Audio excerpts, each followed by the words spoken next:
evening, Demon fans, and welcome back to the Demonland podcast. My name is Andy, and after almost blowing a 39-point lead last week, the D's blew a 24-point lead this week, ultimately succumbing to the Brisbane Lions in heartbreaking circumstances by 5 points as the 2024 season slips further and further away. Joining me tonight to dissect another devastating loss is veteran Demonlander George. Good evening, George. Good evening, Andy. Good evening to Bin Man. Good evening to all our faithful listeners. I'd like to welcome everybody here to Demonland, where the supporters are despondent after a win and joyful after a loss. That's actually a very good summary of Demonland, because they were in meltdown last week. I think they were a little bit, well, I wouldn't say happy is the word, but they were pleased with what they saw. Also joining us tonight to perhaps gloat that we didn't lose by 10 goals, as many, and yours truly included, predicted, is Bin Man. Good evening, Bin Man. Good evening, Andy. Good evening, George. Good evening, Demonlanders. And yeah, I was going to say the same thing. It's a funny old world out there in football fandom. And last week, it sounded, it was like a funeral after winning. And this week, people are happy with a loss. So I'll take the 4 points from last week. I went back and I hadn't watched the replay of that game last week, and I watched it again. The Roos, that was actually a pretty high standard game right from the get-go. I know we're talking about the Lions, and the Roos were really impressive against the Dogs as well. It was a much better performance than many gave us credit. And it was a terrific performance this week, but it was it was a fantastic performance, but really disappointing to lose. And it's amazing how sort of perception shapes expectations, isn't it? Because I wasn't surprised at all that we struggled in the last quarter last week, because coming off a bye, that's historically what we've done. So it was no surprise. So I wasn't disappointed in that performance. And I expected us to bounce back, as I talked about last week, this week. And I was really bullish about our chances. I hope some of those eagle-eyed punters picked up that 30-point line, but I didn't, because of my ban on backing the D's.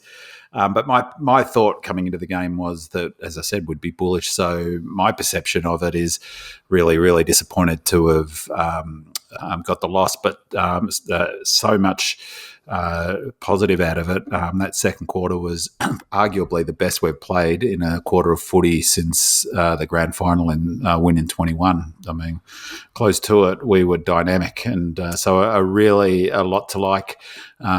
It wasn't a complete performance by any means, obviously. Really, the second quarter was such a standout quarter of footy. The rest of it was, I don't think we were great in the first particularly, and we're better in the last quarter than I think people are giving us credit. But heartbreaking loss in the end. Heartbreaking indeed. Well, let's get into all the housekeeping before we start discussing the match. So each week I do put the call out to our loyal listeners to help us out by leaving us a 5-star review and a comment on Apple Podcast. We love the feedback, and we do reward our loyal listeners who've taken the time to provide these 5-star reviews and actually writing the review, because if you don't actually write a review, you can leave 5 stars, but we don't know who it is, and we can't give you a shout out on the show. So Praise Be writes, a delightful podcast. Win or lose, this podcast is a must listen for Demon fans. Great banter between the three hosts, Andy, George and Bin Man. Every week I learn something new about the team, players and game I love. The commentary is head and shoulders above the senseless waffle of the mainstream media nuffies. Thanks guys, and go D's. Well, thank you for that fantastic review. Praise Be. We'll sing your praises this week, so keep the feedback coming, and we will give you a shout out on the show. If you follow us on Facebook, Instagram or Twitter and you want to leave us feedback or post a question or a comment for the show, post under our podcast post each week, or just slide into our DMs. As I always say, we won't read out your full name on the show. And in addition to being available on Apple, Google, Spotify, SoundCloud and all your preferred podcasting apps, and I think Google podcasts no longer exist, but that has shifted to YouTube music or podcasts or whatever they call it now. Our podcasts are also available as audio on on through YouTube. But if you want to watch us on YouTube, our cartoon likenesses, that is, that's also on YouTube. Search for Demonland Podcast and find our channel. Don't forget to like and subscribe. If you want to chat with other Demon fans and you've never been to our forum, head on over to demonland.com, sign up, and you can chat with other Demon fans from across Australia and around the world. It is completely free. And in addition to being able to post questions or comments for the show, there's also a plethora of topics and threads discussing all things demon related. So join up to join in on the conversation. And if you don't want to join up, most of our users of the site are just reading what Demonlanders have to say. But if you want to join us tonight on the air to talk about any of the topics we're going to talk about, then please give us a call on 03 9016 3666, 03 9016 3666. I'll answer, I'll put you on mute, bring you on when there is a break in the conversation. During the week, you can call that number, leave us a message and we'll play it on the show. Yeah, just don't call during Big Man's stats files because generally they go on a bit longer and don't want to keep you holding. If you are listening live, come join us in the chat room. Head on over to demonland.com/podcast. We're live every Monday, except for the next 2 weeks. I'll talk about that in a sec. So if you want to listen to the show live, head on over to demonland.com on Monday nights at 8:30 p.m. So as I just mentioned, the Demonland podcast will not be live or as comprehensive as it usually is for the next 2 weeks, as I'm going to be away on holidays. And given the different time zones and my hectic schedules, I simply just don't have the time to do the show in the format that we usually do. And more importantly, I don't have the time to do the show prep. And it usually takes me sort of half a day on and off of putting all the questions and things in order. So I have to work out the details with Big-Man. We haven't discussed it yet properly, but Big-Man may present his stats files in an audio format next week and perhaps maybe answer some questions that we get for the podcast in the podcast thread. And then I can attach an intro and an outro and upload it. It's a condensed version of the podcast. So you probably will get something in some type of format. And if it doesn't work out, well, then we'll see you in two or 3 weeks. That's after the Dockers game. So hopefully we are able to provide you something in the next couple of weeks. And you're only here listening to Big Man Stats Files. You're not here for George and I. So and I'm locked up for the next couple of weeks. Yes, George. Maybe could be. Locked up. Have you got Ian Drury duty? Yes. So you're going to be hit with your rhythm stick. You could. I said you could get a murder trial. You could be away for 6 weeks. I could be. Yes. And the way things are going, you probably won't miss finals. So yes. George has been charged with underrating our under 22 players, and has got 6 weeks in the pen. Okay, yep. That's done.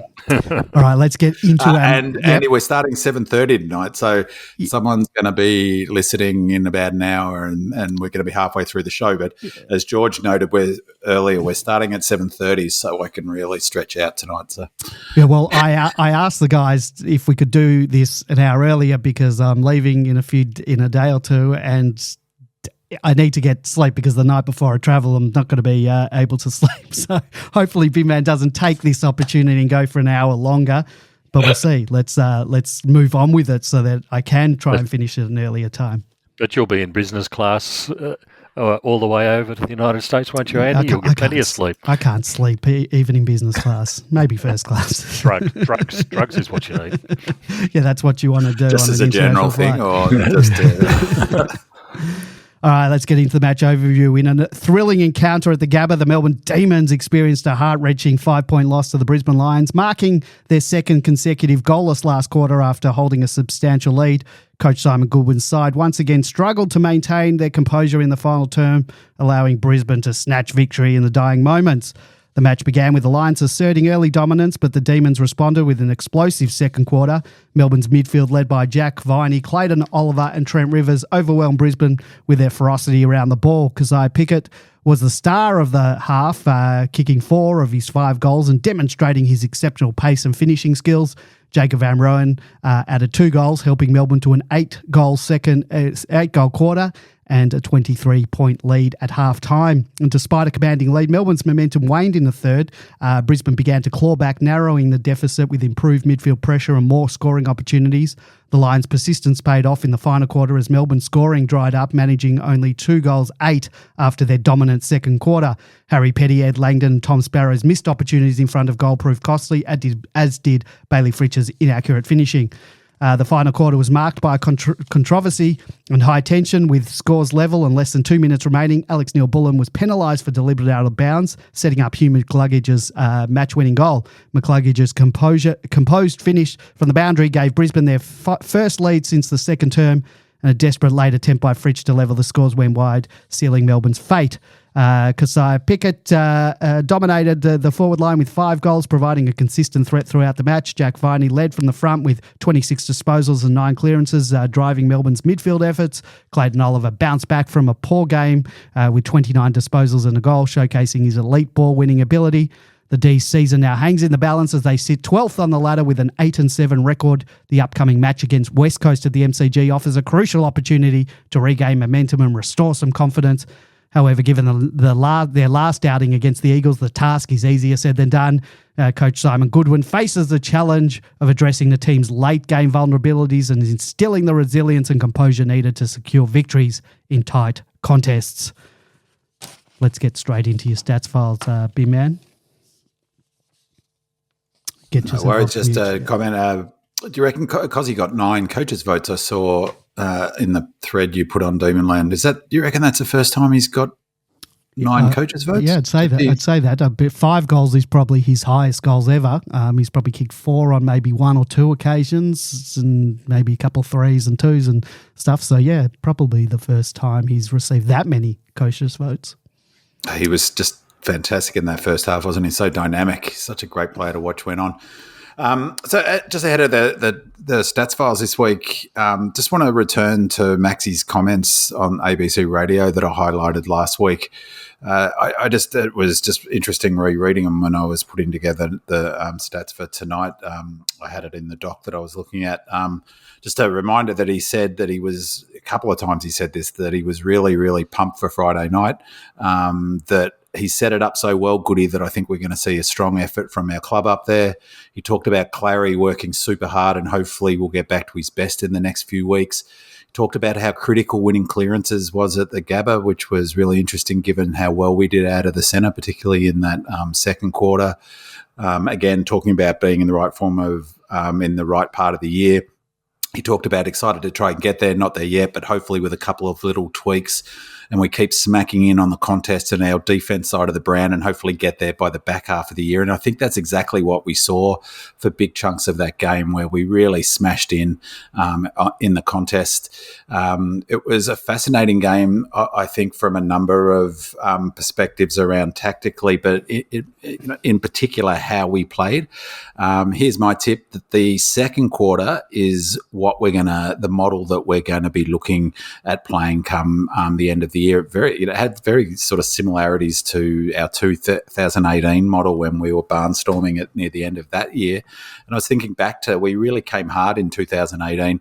2021, when we won the flag, you couldn't say that we came hard because we'd won so many games in the lead up, but we definitely played our best football in September that we'd played all year and played that barnstorming style. So I thought it was a really fascinating game. I think this was the closest that, to what will end up that model, which is really a hybrid between what I've been talking about, that sort of transition game that I don't think that we'll be playing, and that sort of style of Goody's been, that for the last 3-4 years that we borrowed and then sort of changed and adapted from the Tigers, that sort of forward half footy. So I really thought we got the best look at, what that future is going to look like come finals in that second quarter. Really, really powerful quarter of footy. It was great to watch. It was such an exciting quarter of footy to watch. But there were some sort of stats that were curious, I thought, will certainly sort of speak to that sort of hybrid style. I thought, there was some... Where we lost the game, again, I think was our kicking, field kicking, actually. Our kicking efficiency was 55.3% to their 63%, 7.7% difference. That, probably doesn't sound like that, but that's not great on a perfect night for footy. Missing so many kicks, 55, and that was a huge factor. Disposal efficiency overall was a bit better, 64 to 67 essentially, but it was really the kicking efficiency that was a big difference. Again, metres gained was basically almost a level. We were down 6, inside 50s down 2, so that speaks to that sort of transition game. the really big one, and I'll touch on this a bit more detail later, was a really curious number. And I would hazard a guess that this is, at least in dry footy, this is the lowest number of intercept marks we've taken under Goody. I would not be shocked. I'm not sure if that's the case, but we only took 5 intercept marks for this game. They took 17. That was a huge factor, I thought, in the game. And we had 13 less intercepts than them, 59 to 72.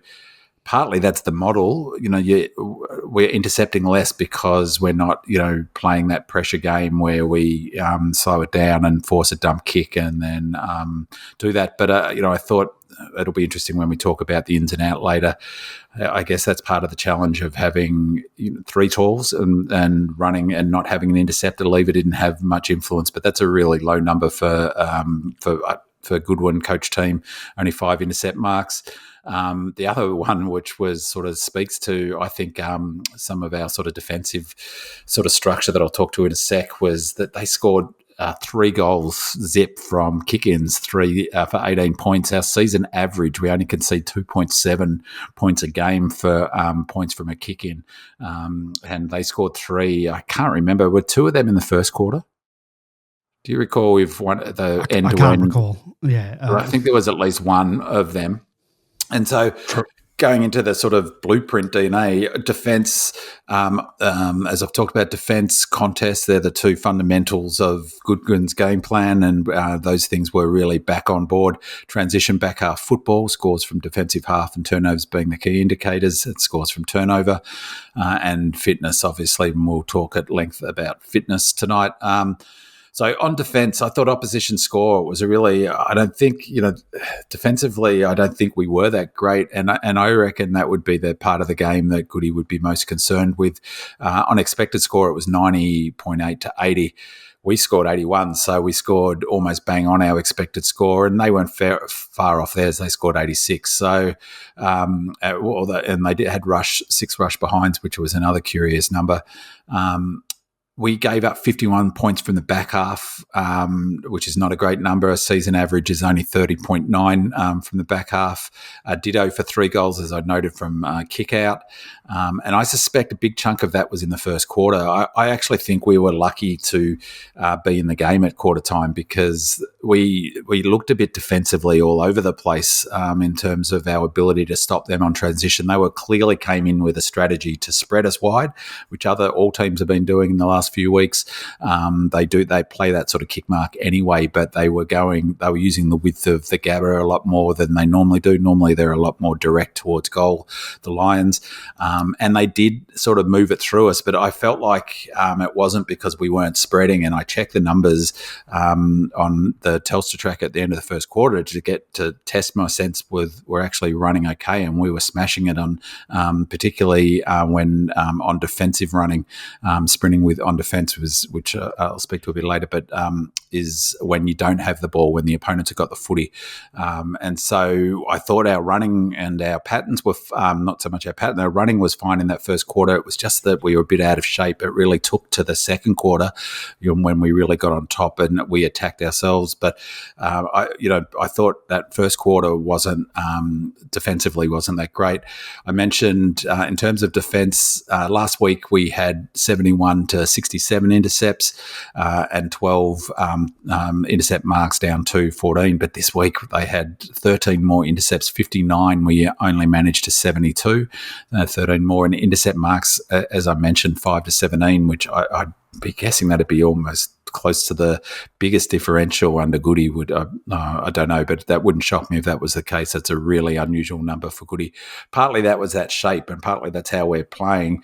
But again, defensively, I don't think they would have been thrilled, and a lot of that would have been in the first quarter, and as Goody noted, in the last quarter as well. I think that they've got it's got a funny combination of their defensive system at the moment. They're setting really deep, creating space in front of them to help with that transition, but it really puts a lot of pressure on them to run back hard and cover when the ball's turned over. And I think that's a big reason why their scores from turnover half from their back half were a big factor. Last week, contested possession. So contest is a huge one of course, for Goody. Contested possession's the best measure of it. 135 to 143 it was last week. week, down 8, and hardball gets we were +4. This week, a whopping 154 contested possessions to 130, +24. That is just magnificent in terms of the DNA of the Ds. That's amazing. 154 contested possessions against a team that, thrives on the contest as well, +24. Post clearance, we were +8 post clearance for hard ball gets. This was really terrific. We were +5 for loose ball gets. We were down on that last week. We were up on hard ball gets and down on loose ball gets. And I like this one too. Contested marks post clearance, 14 to 13 +1. And I like this one as well. Contested knock on. We had 7 to their 3 post clearance, which was really impressive numbers from a contest perspective. Pressure last week, I talked about there for the match. It was 189 to 195. Our third quarter was our highest last week, 224 for a +27 differential.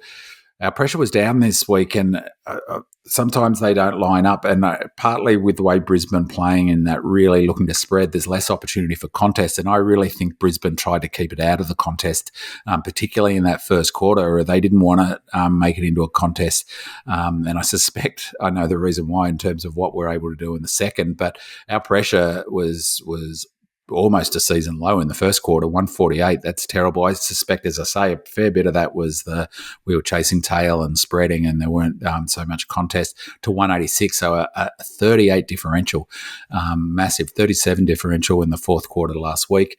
That's why I checked the numbers on the Telstra tracker, because I thought, hold on, what's going on here? And was pleased to see that, in fact, our running power was fantastic in that first quarter. The second quarter was 199 to 204, incredible high pressure quarter of footy. The third quarter, 180 to 189. And in the last quarter, as we did flag a bit, 161 to 181, so down 20 in that last quarter. For the match, it was 172 for 190, 200s considered elite and 180s average. So interestingly, our pressure wasn't as good as last week. As I said, last week it was 189 to the Roos 195. So, we weren't as good this week in the pressure front. And that first quarter was a bit of a worry. I'm not so worried about the last quarter drop-off. Top 5 pressure players last week were Nibbler, Chandler, Rivers, Jack Viney and Tom Sparrow, and really pretty much the same this week. Was number 1 was Jack Viney, above his season average of 60.5. He had 29 individual pressure acts. Nibbler was second, again around his season average. Clary had a great game, 21 pressure acts, 50 pressure points above his season average. 𝗍𝗲 was next, 49 pressure points above his season average of 42. And the Colt, what a fantastic game from him in terms of the energy. Brought 23 pressure acts, 41 pressure points above his season average, albeit he played, that's his second game, 40.3. So, good pressure, the same, really interesting that basically it was the same top 5 again 2 weeks in a row, bar Trent Rivers.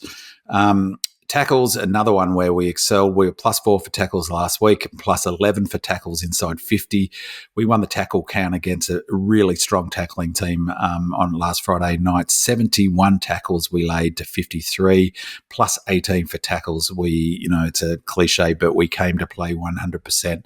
Tackles inside 50, 14-7. So we one more tackle than inside 50 than we did last week, but for a differential of 7. That's just fantastic. That's awesome. This one was a curious number 2, and I think this goes to this hybrid model, this difference from the back half transition game. So all year, basically, we've been smashed in ground ball gets, as we were last week against the Roos. We were down 10 for ground ball gets. But in this game, we were up 11, 107. We only managed 85 ground ball gets last week. We had 107 ground ball gets this week to their 96, which is basically what the Roos got as well. They had 95 last week. 107 to 96 +11 differential in ground ball gets is really a great number. It goes to speaks to that contest. But I also think it speaks to sort of this different model that I think that we're going to be playing in the back half. We might need a new red and blueprint if we get another couple of weeks of this. Our clearances this week were in raw totals. We had +7 for centre clearances. That's partly why I wanted to highlight the comments from 𝗪cie about how important winning centre clearances are, and of course they were a huge factor in that second quarter when we got on the bike. It had feelings like that bang, bang, bang, really, didn't it? And 26-27 to stoppage clearance, so down 1. So +6 overall, but the big one was +7 just in raw totals. Contested marks was 14-13, not too bad against a side with so many good marking players as the Lions, I thought. And I thought Paddy really started to look like getting back to his best. And Disco took a couple of good, strong marks. Probably Max have to have a look, but I don't think 𝗪cie took that many and probably didn't have his best game. 2 marks for the game, 1 contested. Did you? Right, okay. 2, yeah. 2, right. Wow, that makes sort of winning for contested marks by 1 even more important, I think, or like the role of Disco and others as well played. So yeah, that was a pretty quiet game for 𝗪cie, wasn't it? All things considered. Transition for back half. So there's some positive and negatives. Last week we scored 25 from our back half. This week 37, so much better. We were season average 31, so we're above our season average. The problem was that we gave up 51 points from our back half. Season average only giving up just a tick under 31. To give up 51, and you could argue that's where the game was. The first quarter and the last quarter, they were the two where they really seemed to spread us. Scores from score sources. Last week, again, the sort of issue that we're having was highlighted by one of the questions last week. Turnover, we were down 13 for turnover last week, but we were +12 for stoppage, +4 for centre bounce. This week, the curious one was giving up 3 goals straight from a kick-in, which Goody would have had him tearing his hair out. But from centre bounces, we were +14, 2, 3, 15, so 5 scoring shots from out of the centre square to only 1 point. So they only have 1 scoring shot, and they're a terrific midfield. So, they brought Ashcroft back in. They had Lachie Neale, got one of the best rucks outside of 𝗪cie in the AFL. That's a pretty strong midfield. Dunkley was in brilliant form. So to win +14 from the centre bounces was terrific. +7 from stoppages, so +21. Again, this was a sort of problematic number. We were down 8 for turnover, so we want to improve our ability to defend on turnover. And I don't know, and I'm still, I guess, not convinced about Tomo back there. I think they're going to they'll come back to Howes, I think, if he can get back to form and in good look. Fitness.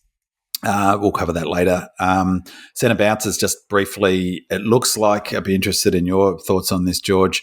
It looks like they might have settled on their lineup for maybe it's a bit early for that, but they've got last week against the Roos, our top 5 centre bounce attendances were Gorney, obviously, Riv, Oliver, 𝗦cie, Sparrow and Pickett, and this week Pickett went to 9 centre bounces. This week, pretty much the same. It was 𝗪cie, Clayton, 𝗦cie, Rivers and Sparrow, and then 𝗪cie only went to 4. So it looks like, based on sort of at least 2 weeks data, that Trent Rivers may well be our midfield, a midfielder for the rest of the year. And I didn't think he was as good this week as he was last week, but I can tell you why, because they didn't have him on the ground. In terms of time on ground, yeah. He spent 1/3 of the game off the ground. Yeah, well, and again, we'll talk about that in terms of the fitness stuff. But it's, they're managing him, obviously. Well, they don't need to manage him. He plays 80-90% when he's in the back line. All of a sudden, he's down to the same time on ground as Colton Tholstrup. Yeah, but that will be to do with his individual program where he's at and all of that stuff. We'll talk about the fitness, but I reckon they're stuffing it up. Yeah, well, we'll see. I don't think now's the time to judge whether they're stuffing it up. It's down later in the track whether we're stuffing it up. So, so it's an open question. We can discuss that while we're lounging around in September. Yeah, right. Well, it seems like I have this Groundhog Day. I have had this same conversation at this time now. I think this is how many years have I been on the pod? I think certainly in 21, so we're up to 21 to where this is the 4th year having the same conversation. So we're a bit further behind the 8 ball than we have been in previous years. We've never been sitting in 12th place on the ladder at any time during that period you've been on the podcast. So no, that's true. That's true. But you were equally dismissive of the idea in 21, 22, 23 that we're coming off a loading phase and that we'll get fitter and or we'll get close to our optimal readiness. I don't think fitness is the right word actually, and that's where we're at. It's all part of the bigger picture, Andy. That was just me being pessimistic in those years. This is now me being realistic. Realistic, yeah. Yeah, right. Well, look, we're still only 4 points off 5 points. What is it? 6 points from fourth. We're hardly in any worse position than, last year you were talking about us not making top 4 at this time of the year. So you're still talking about us not I would give making top anything 4. to go back to that time and worry about not missing out on the top 4 because now I'm talking about getting finishing as low as possible to get draft picks. But yes, go ahead, George. At the end of the day, we kicked 3 goals in 3 quarters of the football again. And that's a power. Yeah, that's not and we can't kick straight. Well, that's more the point. We kicked 2-8 in the second half and 4 points. So, which has been the problem we've been talking about for the last 2.5 years. Yeah, exactly. Inability to kick straight, but also inability to score sufficiently. So we're 13th, I think, on the scoring this year. We've got the 3rd best defence, but we're barely out. Yeah, we're the 5th worst at kicking scores. You're not going to win enough games not kicking enough goals at the end of the day. Yeah, well, that's obviously a challenge for us for sure. Yeah, for whatever reason, we're not scoring. We will. I mean, look, the second quarter. When was the last time we kicked 8 goals in a quarter of footy? No, it was fantastic. It was one of the best. We'll talk about the second quarter in a sec. That was fantastic. I just want to see more of that. Not necessarily, doesn't have to kick eight goals every quarter. But, of course. We all want to see more scoring. Just while you were talking, I did look up some of 𝗍ici's coaches' votes. He got in round 23 in 2022. You'll remember the game against Brisbane. He got 7 coaches' votes in that. I think he kicked 4 goals in that game too. In round 1 in 2023, he got 9 coaches' votes, equal with Lever on that day against the Bulldogs. That was the day he got suspended, I believe, for 4 matches or whatever he got. And in round 18 against Port Adelaide, he got the 10 coaches' votes in that game. Not sure I remember. Looks like it was a home game. That might have been. Oh, that was the one in Alice Springs when I think maybe he kicked 6 that day. Did he? Can't remember that one. But he did. He went berserk in that game, and he got the 10. So he has got 10 coaches' votes before. Well, he's got 9 and 10.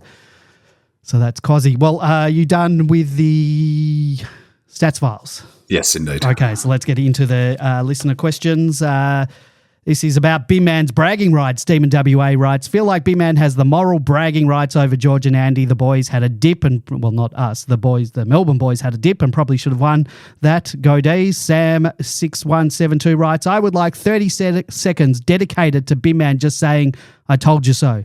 So Binman, it's your time to gloat over your moral victory. You've got 30 seconds. Well, if we'd won, maybe I would have been in a gloating mood, but we didn't win, and I wasn't. As I said, I thought we were lucky not to have been further behind in that first quarter. He's the big tall ruckman for them, Big O or whatever, missed an absolute clanger in that first quarter.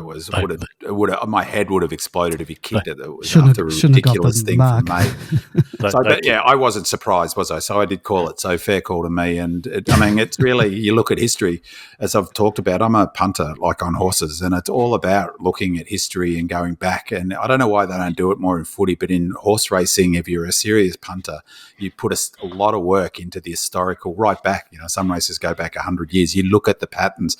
They're incredibly good at predictive powers. And, that's we'll talk about it when we talk about the injury stuff, but it just does my head in the lack of looking at each week like a bubble, let alone looking at each season like a bubble without going back in time. And so I was thinking about 2018. This is in 2018, no one gave us a chance at this corresponding part of the season.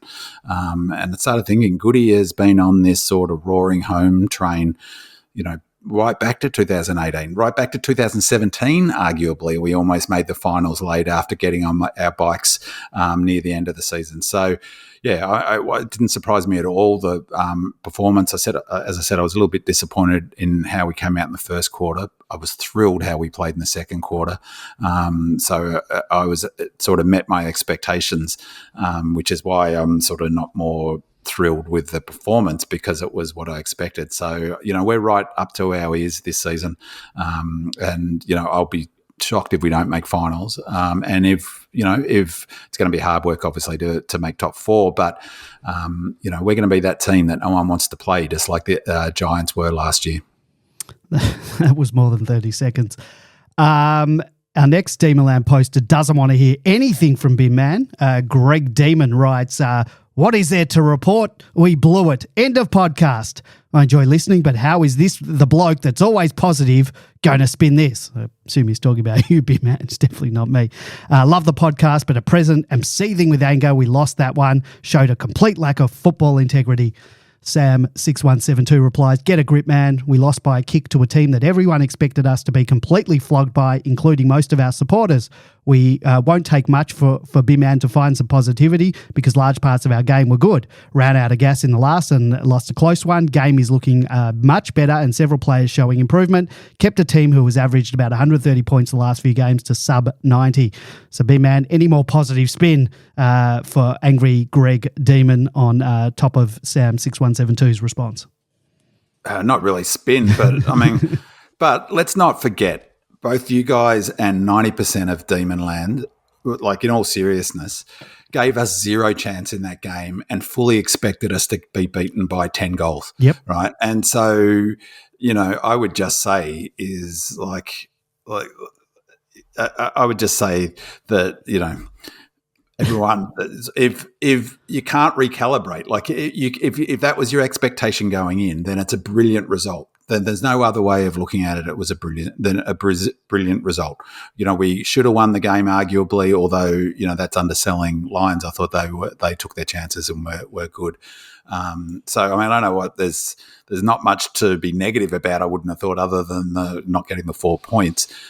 So in terms of how I'm going to spin it, The betting line was 29 points, all right, and we made that no problems, all right. So that's what the market had us at.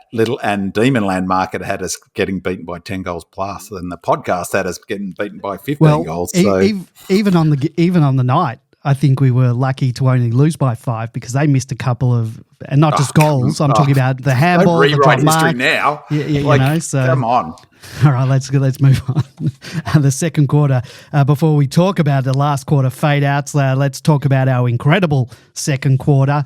Paul RB says, due to my daughter having a fashion show on Friday night, I could only watch the first half before heading to it, but was super pumped after our great second quarter, where we were connecting up and down the ground and converting. A phrase the commentators used was the best quarter since bang, bang, bang, and I was wondering if that's true. Also, your thoughts on if the style we played in the second quarter will allow us to capitalise on the scoreboard when we have the ascendancy against other top 8 teams over the coming months. So, George, what was it about the second quarter that stood out for you? Where has that been all season? Can it be replicated for longer in our run home? And how can we do it for more than one quarter? I'm not asking for 4 quarters. I just want maybe 2 of those, 2.5. We'd love to see more of that. Football supporters love seeing that style of play. I went back and had a good look at the second quarter again. There are a couple of things that stood out. The first and prime thing that stood out is 𝗟𝗶𝘀𝘁𝗃. Yep. There was absolutely the whole outcome of that second quarter can be tied down to 𝗟𝗶𝘀𝘁𝗃. Of the 8 goals that we kicked, he was involved directly in 6 of them.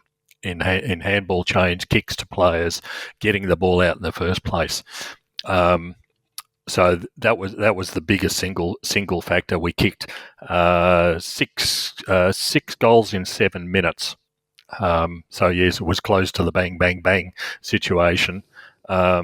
apart from giving Brisbane a couple of dead easy goals, like Stephen May and one other in particular. The Brisbane, what it exposed wasn't so much our attacking. It was that when you attack Brisbane's defence when it's so open, because it depends almost exclusively on Harris Andrew being able to hold them all together. When they get quick entry into their defensive structures, you just rip it apart, and that's exactly what happened in this game. The ball was coming in far too quick for them.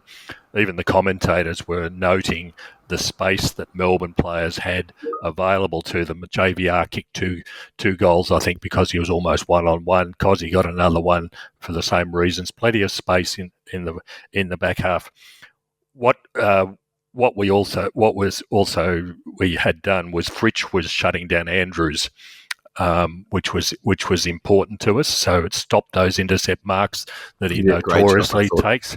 So all of a sudden you've taken out their main defensive structure. It wasn't surprising that we started to score goals. Chandler actually went more into the half-back line. He had his first touch in the second quarter and sort of came continuously off the half-back line, and also was involved in a series of forward scoring movements. So I thought that was interesting. The other thing I thought was interesting, and the commentators picked this up as well, was that 𝗦cie gave 𝗟𝗃 an absolute bath. 𝗟𝗃 was trying to tag him, failed miserably, and as soon as they moved McCluggage onto 𝗦cie, it stopped for us. It was quite remarkable in that 7-minute period. Like I said, 𝗦cie was involved in 6 goals. That's just absolutely incredible. So Jack 𝗦cie was simply the answer as to why we started playing so well. His contested work, his work in the chains, he just refused to stop at all. And of course, when he's doing that, it lifts everybody else. But putting McCluggage onto him at that point in the game basically stopped our scoring, which we saw in the second half of the game. And again, so much comes back to accuracy. It's remarkable how little this is sort of considered, I reckon. I mean, it's so obvious, but we kicked, 1-5 in the first quarter? Yep. And 8-2 in the second quarter. We took our chances. 𝗍𝗲𝗀 was fantastic. You take your chances, and, we don't kick we kick 4-1 in the first quarter instead of 1-5 or whatever, we win the game. Yeah, but we got the opportunity for set shots, and we nailed the set shot. Yeah, exactly. Oliver nailed his, 𝗍𝗲𝗀 nailed his, JVR nailed 2 of them. There's 4 of the 8 goals from set shots that, in previous weeks and other quarters we haven't been hitting. Absolutely. And I as I said, I think that model, the way we played in the second, where we're really hard at the contest and we're really smashing in and creating that wave running, I think that's the model that in finals that we'll be playing and that Goody will want to see us playing. But it did look very similar to how we played in 21, which is that wave running, lots of players around the ball, getting it forward, really cracking in. It's so exciting to watch. No shock that we did flag a little bit, considering how hard we cracked in. The other thing, George, in terms of, I agree with what you're saying about their defence, and these two clubs don't like each other, and I don't reckon there's a real animosity there. And so we definitely had set ourselves to go up there and win it. Goody was furious in the presser. He could barely contain his anger at losing. Not anger with the players, but just sort of generally losing. I think, George, the other thing that we really look to exploit against the Lions is their lack of leg speed.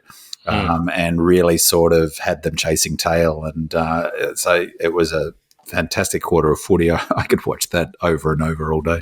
The other interesting thing I thought was, which ultimately is going to cost us in the end because it's not going to go on all the time, and it didn't in this game, was how much T-Mac was being used off the half-back line. He was providing a lot of drive for us up forward. He's not that sort of player. We had to replace Bowie and Salem in this particular game. You can't expect T-Mac to be the go-to man for delivering it out of the defence, but he was in that second quarter. But drops off, of course, in subsequent quarters. Absolutely, and I mean we'll talk about it, but for a different reason. But leaving aside the sort of the the issue around fatigue. It was massive losing 𝗟𝗟, and it was almost sort of even worse losing 𝗟𝗀, because they're both playing halfback flank, both playing small sort of halfback roles, both important for how we transition the footy. To lose 𝗟𝗀 late, and you've moved Rivers into the middle.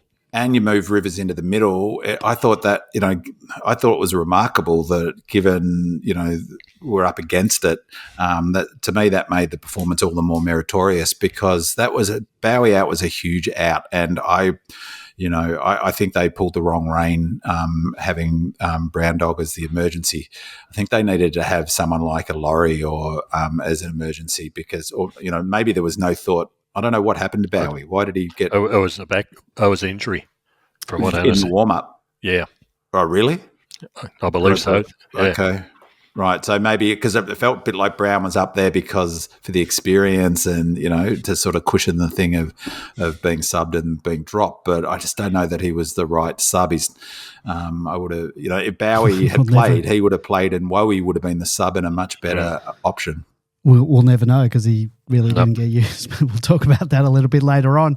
Let's get into that last quarter in our fitness. We had a number of questions relating to the last quarter fade-outs and whether it relates to fitness. So I'll read them all out here, and you can get a sense of the temperature of the room over at Demonland in regards to this issue. At the break of Gawn writes, interested to hear Ben Mann's thoughts on our fitness level. Is it the mass of young players with less pre-seasons? We looked absolutely gassed in that last quarter. The group will get a lot of belief out of that performance, though. The contested ball game is back and here to stay. I'd put my house on us rolling West Coast next week. Scroll says, no goals once again in the last quarter. Why? This is becoming a pattern. Teams will start to have belief that they can beat us if they are close. 𝗟𝗶𝘀𝘁𝗲 replies to that one, saying we are having way too many goalless quarters, even multiple in a single match. This has been one of the main reasons to find ourselves in this position today, likely to miss finals. Mandy Lorian says, have we forgotten how to win close games? And Lazy says, played our hearts out tonight and proud of the performance, but it was clear that we ran out of gas. Started the last quarter with Petty and Langdon missing set shots that would have given us some ascendancy.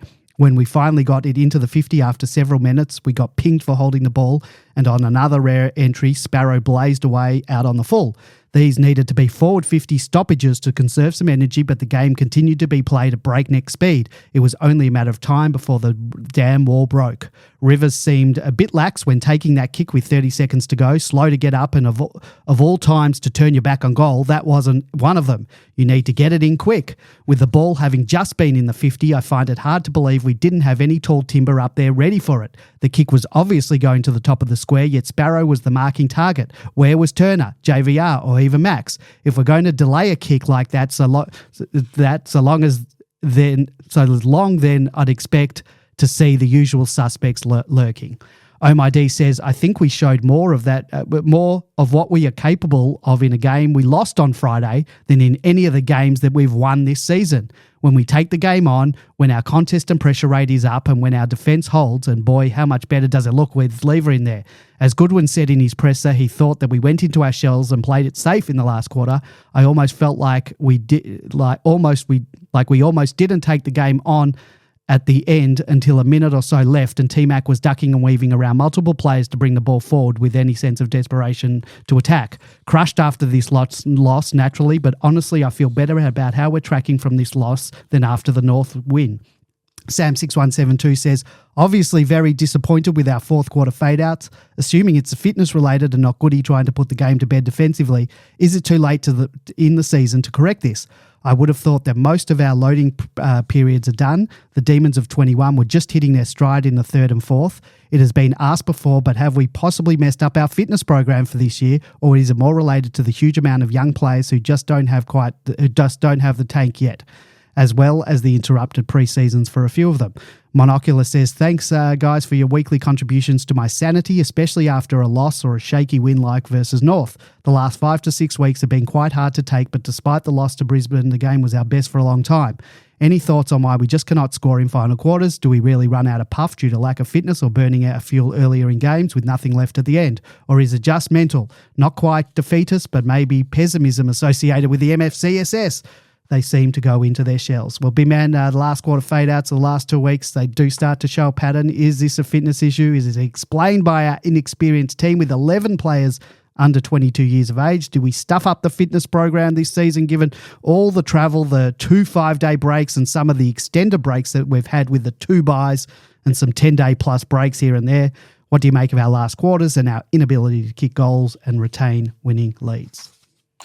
I'll get you to play that clip in a sec, Andy. Yeah, but sure. Just sort of a couple of people mentioned Mandalorian, one of them. It's sort of a slightly different question about whether, I guess whether we choke or how we go winning in tight games.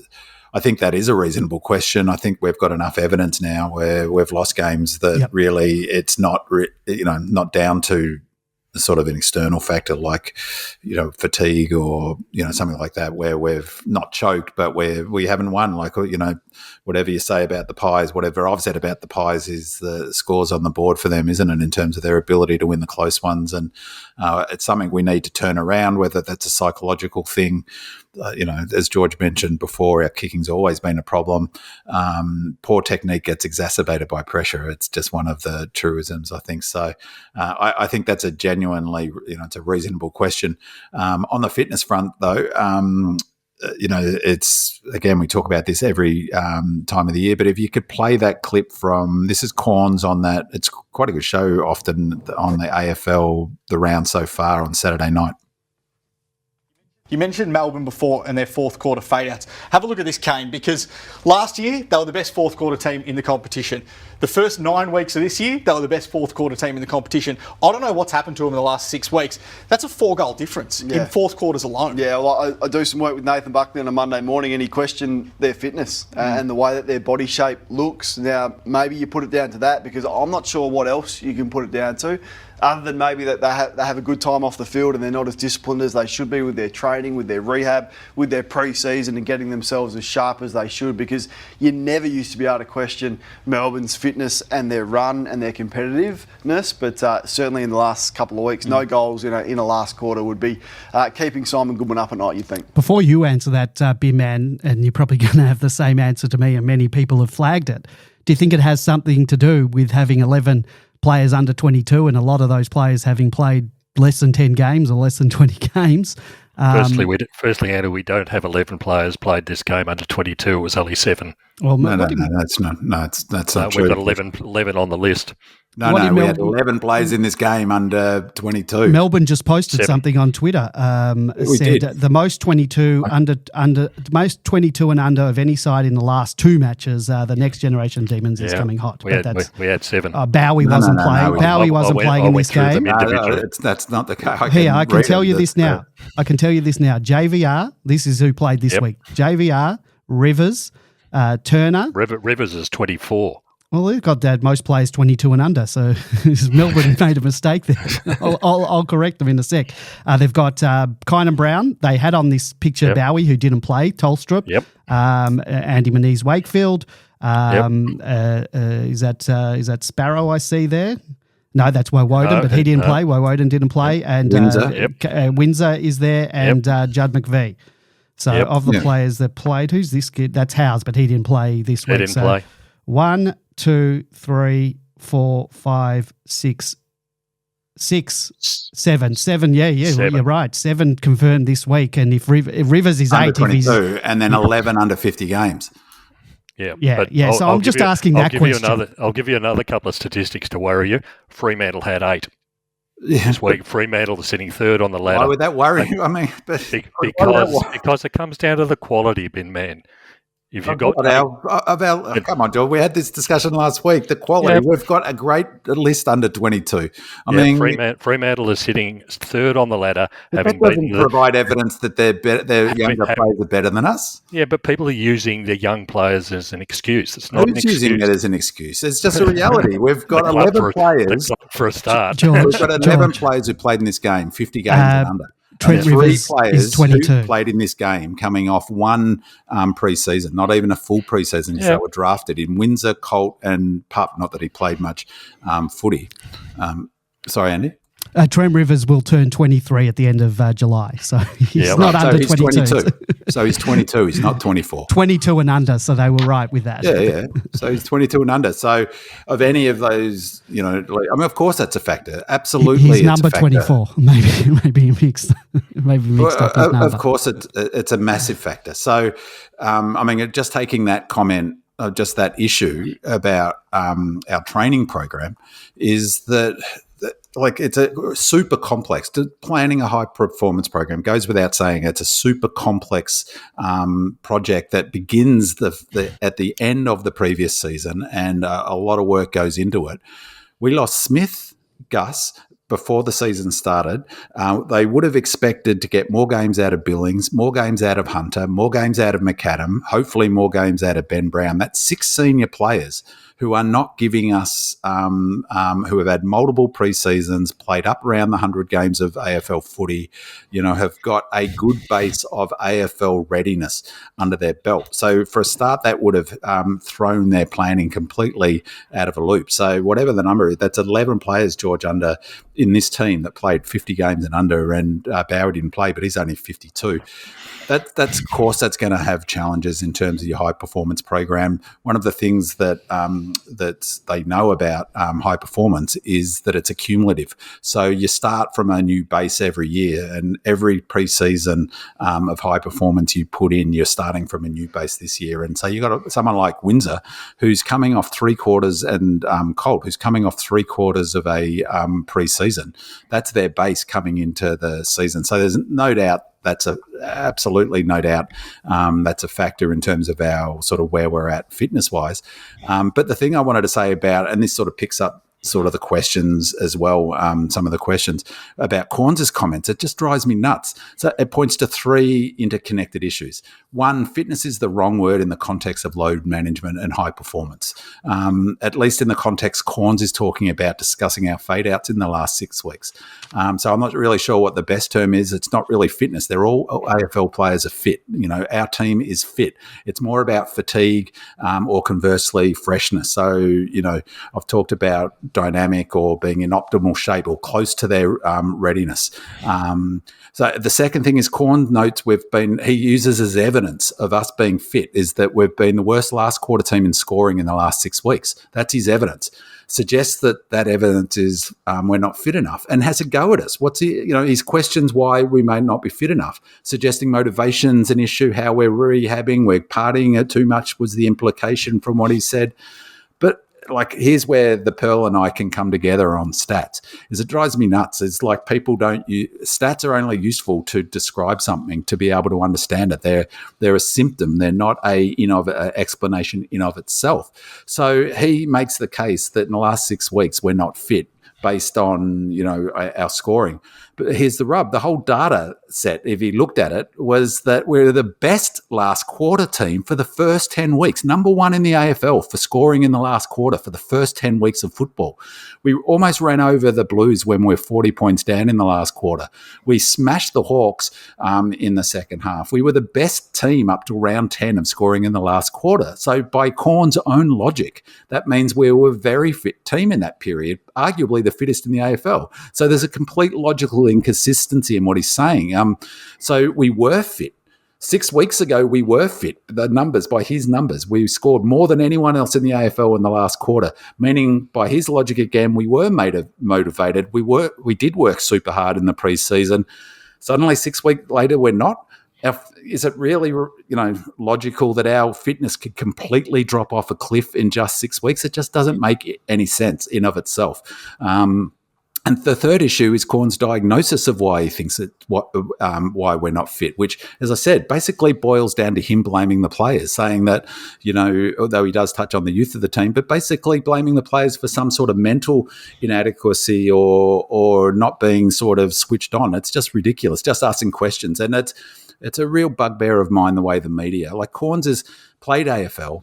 He's a high elite, as I understand it, a high-level distance runner. He knows all about this stuff. He knows what's going on, but it's still seemingly taboo to discuss load management. I mean, it's clearly the most logical explanation for what's happening.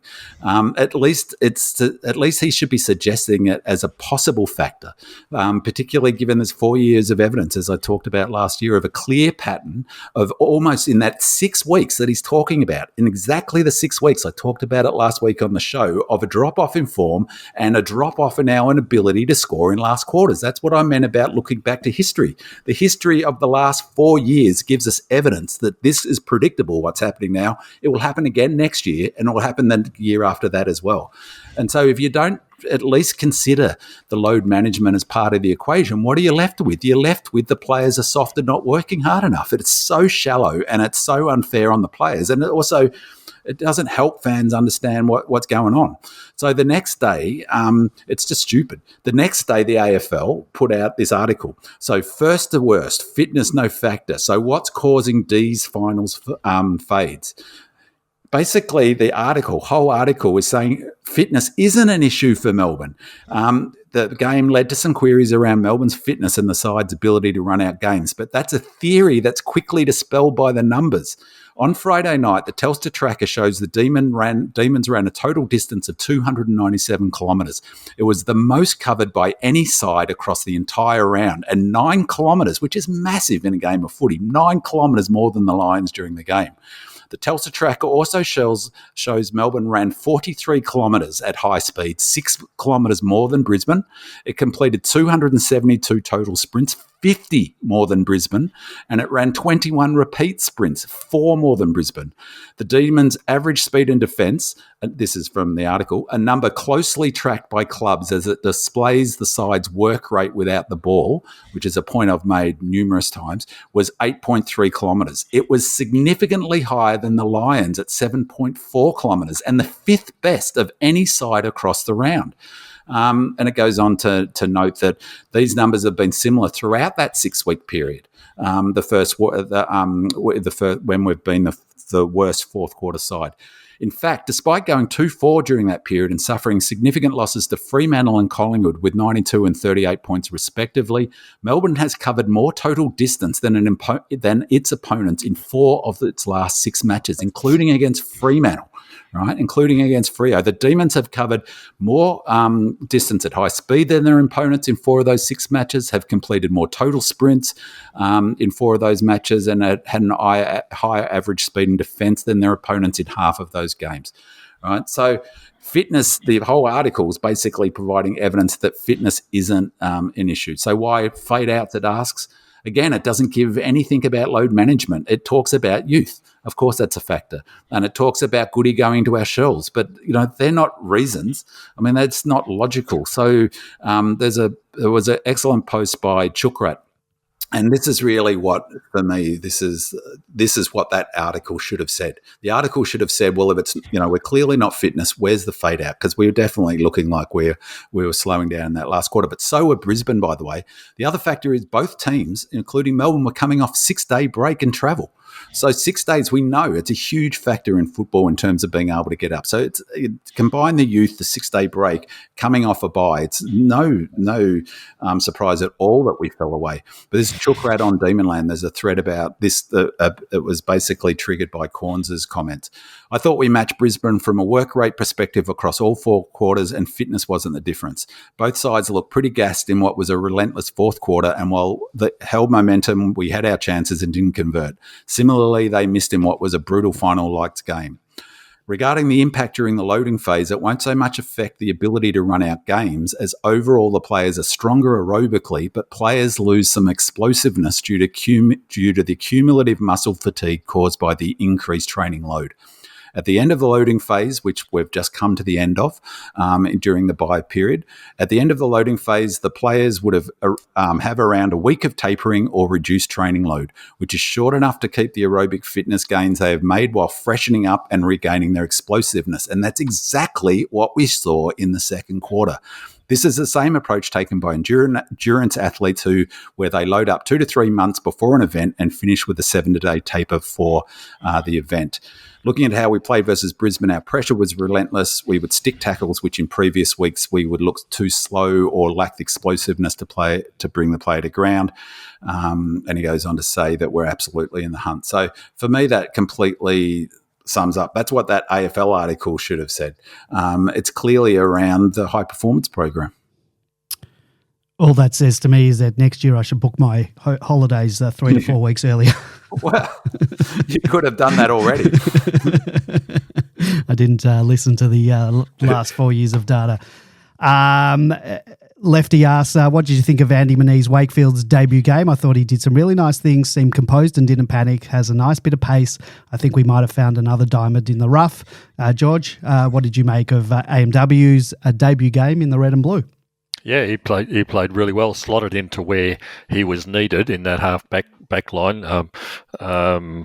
He was a more than suitable replacement for 𝗟𝗀𝘀𝘁𝗃, I think. 𝗟𝗀𝘀𝘁𝗃 wasn't particularly good the previous week, but AMW certainly filled in nicely for him. Died off towards the end of the game, alongside 17 other players.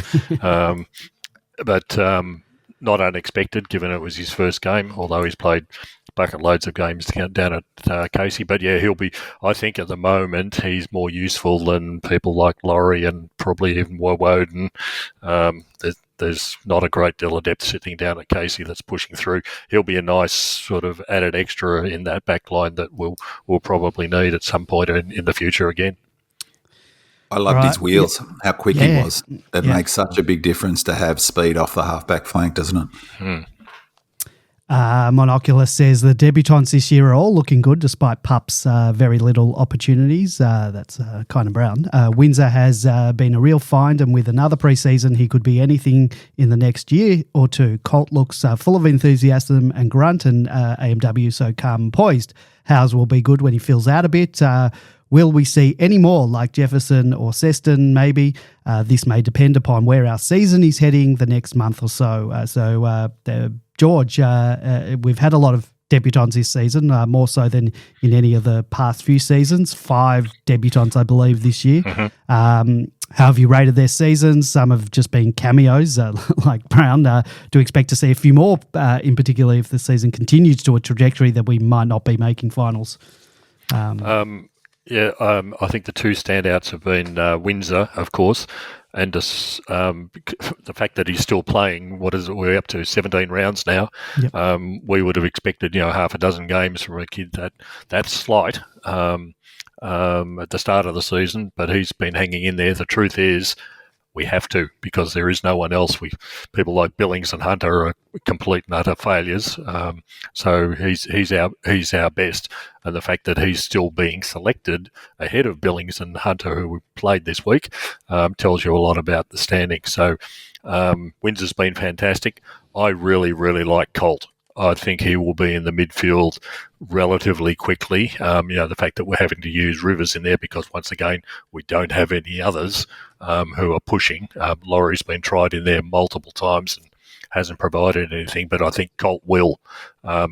His enthusiasm is just infectious. He goes at everything every time. If there's a ball in front of him, he's like 𝗚cie. If there's a ball in front of him, he will go for it. So in terms of more to come through, Seston looks promising, but he has a good game, then he has a pretty ordinary game. Jefferson I wouldn't be bringing in simply because he's still learning his craft. He's learnt to lead in the second half of the season so far, so he's acting more like a forward. I said last week, he's got to learn to jump a lot more. You won't get away with standing with your feet on the ground at AFL level, and you don't want to bring him in, even for example this week, to play against people like Barrass and McGovern. They will absolutely monster him. We don't want to burn him before he's ready. I think he will come through, so that's promising. But you've just got to give him time, like we did with JVR. Everyone was screaming for JVR, me included, in his first season, because he was capable in that first season of playing seniors. But they held him back, give him the time. Comes in his second season and has been just fantastic. So it's really the problem is our fringe players that just don't provide any real improvement to the side. I hope we draft a lot more, because the really sad situation that we've got ourselves in is that every single player who we've traded since our premiership year, so Grundy and Shackey and Fullerton and Billings and Hunter, are all playing at 𝗙𝗍𝗋𝗃 or in Sydney. We've just got no one out of trades. So let's hope the draft comes good. Well, more kids. So, I mean, I'm much more bullish on our list of young players. And I reckon Colt, he was pick 13? Colt, we've got Windsor. 12 or 13, yeah. So in first rounders, we've got Windsor, who looks a star. We've got Colt, who I totally agree, George. He looks, I just love both, his competitiveness. You've got JVR, who was first rounder. No, he was 19, wasn't he?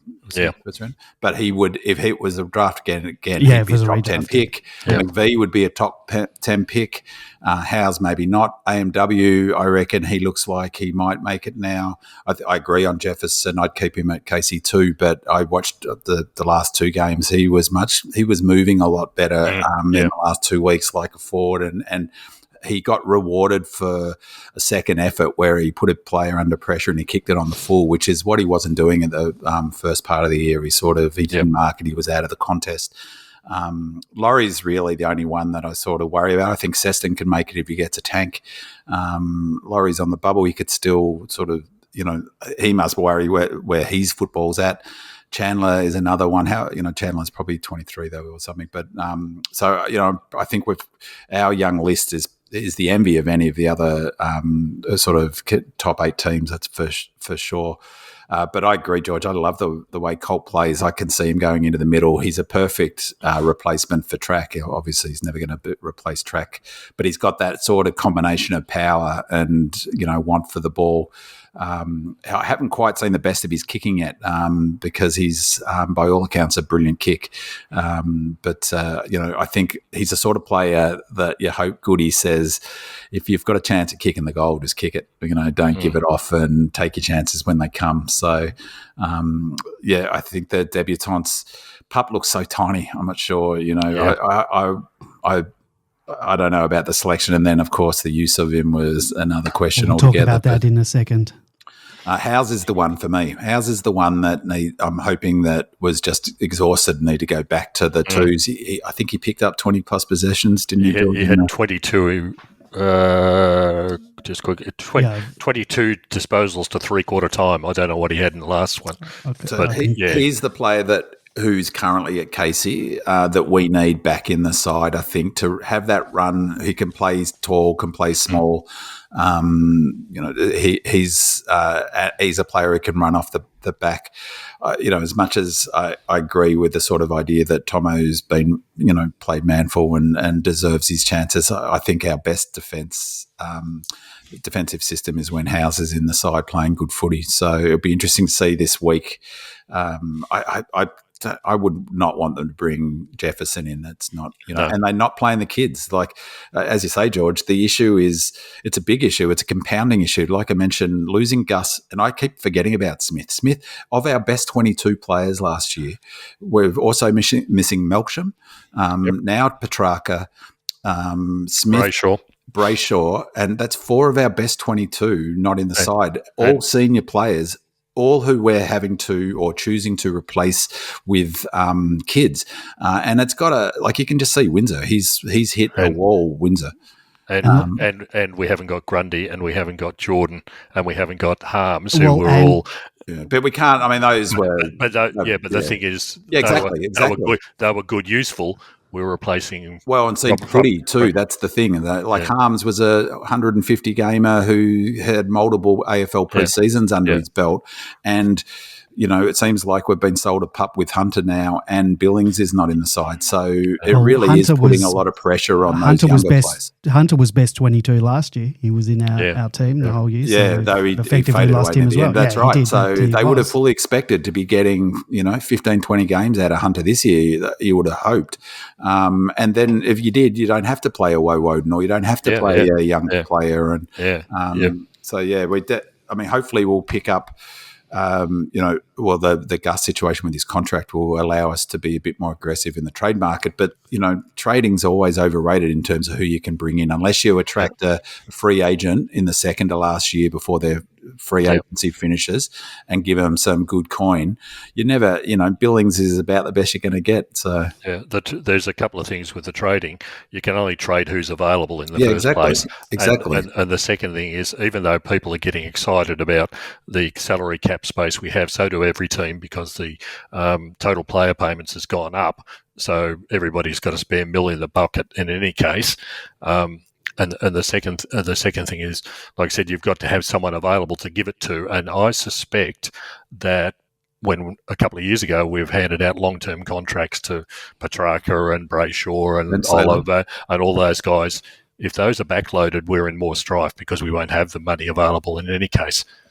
I've got a feling half of them aren't. We're front loaded. Yeah, but I don't. You don't know because but that's a danger that we actually won't have the money available. And you've got to be in the right spot at the right time to be able to get the players who are available. But there's not a Cameron, there's not a Lynch available every single year that we probably the sort of players that we need. And I suspect that's why we went for Billings and Hunter and you go for what's in the market, don't you? And you hope it works. And But Hunter's really been the more disappointing one, because for the first half of last year, he was definitely best 22. I thought he fell away sort of later in the season, but he doesn't look like his body language was woeful on the weekend. I just suddenly thought, who's that number 12? He's wearing a 12 jumper. He's just walking around the same as he was earlier on. Exactly. And I don't think in that game he actually played the final quarter. Right, yeah, okay. So I don't know what's going on there. It could be the calf playing up. Well, yeah. We've got a voicemail from Salty, who's got a couple of comments and then talks about our Goodies use of the sub. Boys, Salty here. A few days to digest that game. The D's just have a way of somehow taking a game where you feel like going into it you're going to lose by 40 points and then making you feel like you're going to win and then making you lose again and you're still disappointed. It was a strange night. But you have to say, it's probably one of the best efforts we've had for the entire year. I've always thought that Goody hasn't really made use of the sub very well. Last year in the finals, Shaki and not Grundy, and there's even a game last year where he played Port in the Wet and he put Spargo as our sub, which was, catastrophic. I feel like that, putting Kine and Brown on when we're clearly out of legs for 3 minutes, what are you thinking? Like, get him on earlier. We needed that run. I just found that really, really strange. Thanks. Bye. So, George, what did you think of Goody's use of the sub this week, waiting for the last 3 minutes to put Kine and Brown on the ground, particularly given the ankle injury to Petty that he received earlier? The opportunity was there to perhaps make a change a lot sooner. Yeah. Look, I don't know what's going on in the sub. It's really difficult to say, particularly when you're looking on a television set instead of being at the game, about what's going on. Brown wouldn't have been a replacement for Petty in any case in terms of like for like. You'd be moving a few others around, but you do have to question, and I think this falls down to the fitness and staff as well. They're the ones who determine who comes on and off the ground. Why would you bother bringing Kine and Brown on for 3 minutes for the second week in a row? It just doesn't make sense. If you're looking for a tactical advantage, then you've got to bring him on for, let's call it 15 minutes or something like that. Give him a run when others can't provide the run. The other strange thing about the time on ground was people like was May and McDonald played 96% of the game. Why did they even come off at all? It's just confounding to me. Why would you take two players like that off for 4 minutes in the game? It's absolutely utterly pointless. I suspect, and I'll go back to the sound the siren in the premiership year when Burgess came up to Goody and said, "Do we leave Jackson on or do we take him off? He's due to come off now." And Max piped up and said, "Leave him on. He's playing well." I suspect we're just following the computer pattern which says take them off now instead of looking at the game that's going on in front of them. Brown should have been on the ground earlier, I suspect. Maybe, like I said, we weren't at the game. Maybe sometimes you can't get players on because of weather players, and that's understandable. But this has happened like 2 weeks in a row now, so the questions have to be asked because the same situation keeps arising. It was curious not to bring him on because of the sort of run. I mean, clearly you'd say, well, Goody. I mean, in that decision with Jackson, it wasn't him coming off. It was who's going to take the ruck. And Maxie said for him to take the ruck. That was, but I reckon they've pulled the wrong rein having Pup as the sub, to be honest, because he doesn't. 𝗟𝗲 would have been the sub, and Bowie out was massive, so that would have thrown all of their planning around, both in terms of the game itself, but also the number of clicks that they have to run and all of that, because it forced them. They must have already made the decision to make Brown Dog the emergency, but I just don't think he's not flexible enough, Brown, in terms of the roles he can play. He can go at forward, but he hasn't got sort of experience on the halfback flank. They've sort of been playing him as a winger. He doesn't look like a natural winger, so I'm not sure that he's the best sub anyway. And Bowie on 𝗟𝗲 would have been able to come on. I would have taken Petty off but clearly Goody thought, well, this current setup's working. If we'd kicked a goal, if we kicked one of those 4 very gettable goals, we win the game. And so no one's really talking about Brown in that context. But I think it's a legitimate question. I'm amazed Goody wasn't asked it in the presser, is why did you leave your sub on when you looked like you were flagging and needed some run in the legs? And you could have taken Petty off. You could have then moved T-Mac forward, or you could have rolled things around, or I thought it was frustrating to have a sub and not use it when the main reason for the sub actually really is to bring a player on with fresh legs. That's its purpose, really. Who would have been the sub? Because Brown replaced Bowie, so who would have been the sub? Had 𝗟𝗲 for sure. 𝗟𝗲 is good. Like he's a good. 𝗟𝗲 wasn't in the team, was he? No. Didn't 𝗟𝗲 play? Or am I imagining it? Hold on. I didn't notice him if he did. I got to have a look. Yes, he did. Yep. He did. Okay. I was going crazy there for a sec. Yeah, he played. Didn't have a very good game, but he's a sub. For me, he's an excellent sort of sub in terms of his positional flexibility, because he can play halfback flank. In fact, I thought 𝗟𝗲 was part of our challenge in that first quarter. We saw the challenge of Howes being out of that team, 𝗟𝗟 being out of the team, Bowie out of that team with this new model, because he was hopelessly outpointed at one stage. 𝗟𝗲 completely got caught out in that first quarter.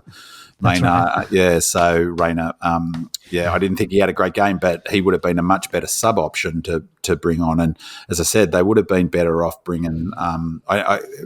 Brown played in the 𝗚cie game, so they got him back down to play. But I reckon Laurie would be better as a sort of emergency than Brown. Buck Naked says, some time to think about the game after the initial frustration. We had 13 blokes under 100 games. We were without Track and Brayshaw and a few others as well. We had 11 players under 22, but I think that's been debunked now. Not excuses, just some framing. The red and blue print discussed on the pod suggests winning the clearance is not so important. However, I think it sets us up for success. The hunt and pressure attitude follows this clearance and allows us to go confidently and set up our defence. The whole slingshot off the halfback is okay, but when it comes at the expense of frontal pressure, I think the model is flawed. Only in the second quarter were we 190 in pressure, what I would see as a minimum standard for every quarter. Next, Brisbane took the Zorko kickoff halfback and opened us up like a tin of beans. We were busy running so hard to get off our opponents that we could not cut off the slick ball movements, and our zones were all over the place. I think this is our biggest issue this year. Hold our zone or run and gun. A great plan would encourage the zone to reform on turnover up the ground so that from 80 metres from goal we become impenetrable. It's just not happening. We can be run down by applying pressure. No goals in the last quarter of the last 2 games, held by teams that look like they wanted it more. Misses by Petty, how they hurt, Langers and others, just not good enough. We are still in this, and again, there was a lot to like about how we showed up. When we win the centre clearance and apply pressure, we are a good team. Otherwise, we are often witches' hats. So, Binman, what do you make of the assessment in regards to the red and blue print? Well, as I said, I think the red and blue print's a placeholder until we see. I think what we saw in the second quarter is what we'll see come finals. And it's interesting. I think that with that let's call it the red and blue print redux, is the that model, the finals model that Goody wants to play, that I think we saw a sort of snapshot of on Friday night, I think is going to be more focused on winning clearances. So clearance numbers aren't a huge stat, for instance, for Collingwood when they're up and about playing their sort of mid-season style, and it hasn't been for us this year, but it has been in the last couple of weeks. And so both the Roos game and the Lions game had some real clear similarities in terms of, as I mentioned, like a hybrid model between a fierce, intense, win the ball, knock it on at all costs, win the stoppages, as noted. Gorney had said last week how important it was to win centre clearances at the Gabba, and that's what we did. And as George noted, 𝗦cie was off the chain, and so was Clarry. That was Clarry's best game this season. I think he was terrific, and 𝗦cie was really so much more aggressive than he has been. I thought 𝗟𝗏 played well. We're really hard at it, so I don't disagree with some of the comments. I think the challenge with the zones is you can't. The power of our zone was our ability to slow the ball on transition and get set up behind the ball. We are, like I mentioned earlier, we're pushing up. We're a combination of setting deep, and we're pushing up our back half, our back line, the line of our back half, much higher than we normally are. It's a very similar sort of way that Collingwood play, and we've been caught out the back a couple of times. Brisbane really got us out the back a few times in this game, and I think that's they're changing their defensive system. I go back to May's comments after the Richmond game when he was interviewed after the game and said how taxing the transition game is on defenders, because if you turn it over, everyone has to bolt back and get back. So I think they're sort of trying a little bit of a different defensive system. The zones will always be there. I think that, as we've talked about a million times, as Goody emphasised again in the presser, our DNA is defence, pressure and attack. And I think as we head towards the final, we'll have a much greater emphasis on winning stoppages as we have for the last couple of weeks. There was one thing I forgot to mention when we were talking about the second quarter that I did notice, that once again, because I was watching on television instead of being at the ground, I think in this game we stopped using the one down at stoppages. I think we've got the extra player to match them at the stoppage. One of the main reasons is we have no Petrarca in there. I was about to say that's exactly right. Without him, you cannot afford to let people like Lachie Neale run riot, and he didn't in this game because there was always a man sitting on his shoulder. Not necessarily tag him, but previously we would have given one of those mids freedom to move. They're not getting the freedom without Petrarca in there. And I think, George, that's probably goes a long way to explaining our low turnover numbers, particularly our low turnover marks, only 5 for the game. And how we normally generate them is one less at the stoppage with that spare behind the ball. And if we're not carrying, if we're evening up at stoppages, we can't drop a player behind the ball. So therefore, we're going to be taking less intercept marks. And Lever was really sort of he was one-on-one. We played very much a one-on-one defence. And as I said, the other interesting thing is that sort of combination of setting deep to create space to help transition, but also pushing up quite aggressively. We really need 𝗟𝗏 and 𝗟𝗏𝘀𝘁 back in that team, I think. And as I said, I'd probably like to see Howes come in for Tomo. Radelaide says, thank you for this excellent podcast each week. I know it can't be easy given our form in the past few months. What did you make of the insufficient intent free kick awarded to Brisbane against Alex Neal-Bullen in the dying minutes of the match? Fair or highway robbery?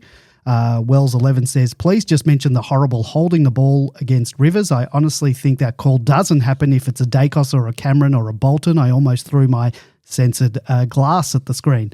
Rhino88 asks, can anyone on the panel explain how holding the ball works? I'm genuinely confused and wonder what we are doing wrong to always get pinged.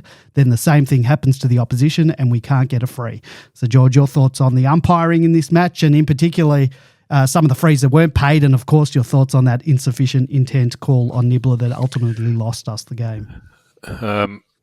Firstly, I'll start with the A and B insufficient intent. I think it was a correct call. Yeah, look. However, firstly, it didn't cost us the game. There are a couple of other things in the game about which I was equally furious and probably even more furious. Oh, we had a shot to equal to tie the game. Yeah, but apart from that, there was some, May's kick out in the second quarter, which went virtually directly to a Brisbane player. There was a goal there. Max, I think, in the third quarter, punched the ball in from behind the behinds area, punch it straight into the top of the goal square, and Brisbane score a goal. That should have went straight over into the third row behind the goals. Those are the things which cost you the game, not just coming down to one individual player. The umpiring is pretty bad across every single game. I don't know whether you guys watched the Essendon Geelong game, but that was a game that was absolutely gifted to Geelong when the scores were almost level by 4 calls, which gave Geelong 4 goals. And the game was as good as over at that point, including the deliberate going through the goal when there was 2 players in the goal square alongside the Essendon player. Stewart ran out of the back line, took 3 or 4 steps, was tackled, lost the ball, play on, went down the other end, scored a goal. Draper had his arms taken out, front on contact in the goal square, play on. It's just across every single game there are similar sorts of calls that are affecting the overall outcomes of the games, unfortunately. I've got no idea what the holding the ball rule is, and I don't think any of the players have got any more. The umpires, when it was mooted by the AFL about changing the interpretation, that has disappeared. It's a joke. It's a completely joke. Yeah, it's a total joke. Yeah. Even in this game, Andrews was thought he'd taken a mark, was tackled to the ground, and was called holding the ball. It's just no consistency about prior opportunity and what is or isn't, and there are 2 different rules around prior opportunity and whether you have opportunity or not, and the way it's interpreted. The trouble is it's interpreted instead of coming out with something more definitive.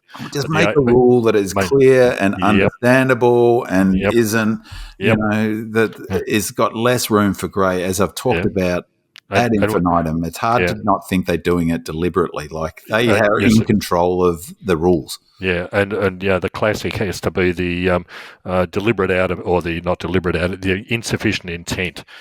Just use the same rule as in the AFLW. Everybody's quite happy if someone kicks the ball out on the full, that goes to the opposition. Why can't you use the same if you've kicked it or you've handballed it over the line inside the 2 arcs, then it's going to be a free kick to the other side. Take all the rubbish out. But I think the more and more I'm agreeing with Binman, I think the AFL are deliberately not coming out with something definitive because they like the fans screaming and attending matches and being upset and all that sort of thing. Well, and all the media fodder and the comments and stupid dramatic music on 360 about, That was exactly the next thing I was going to say.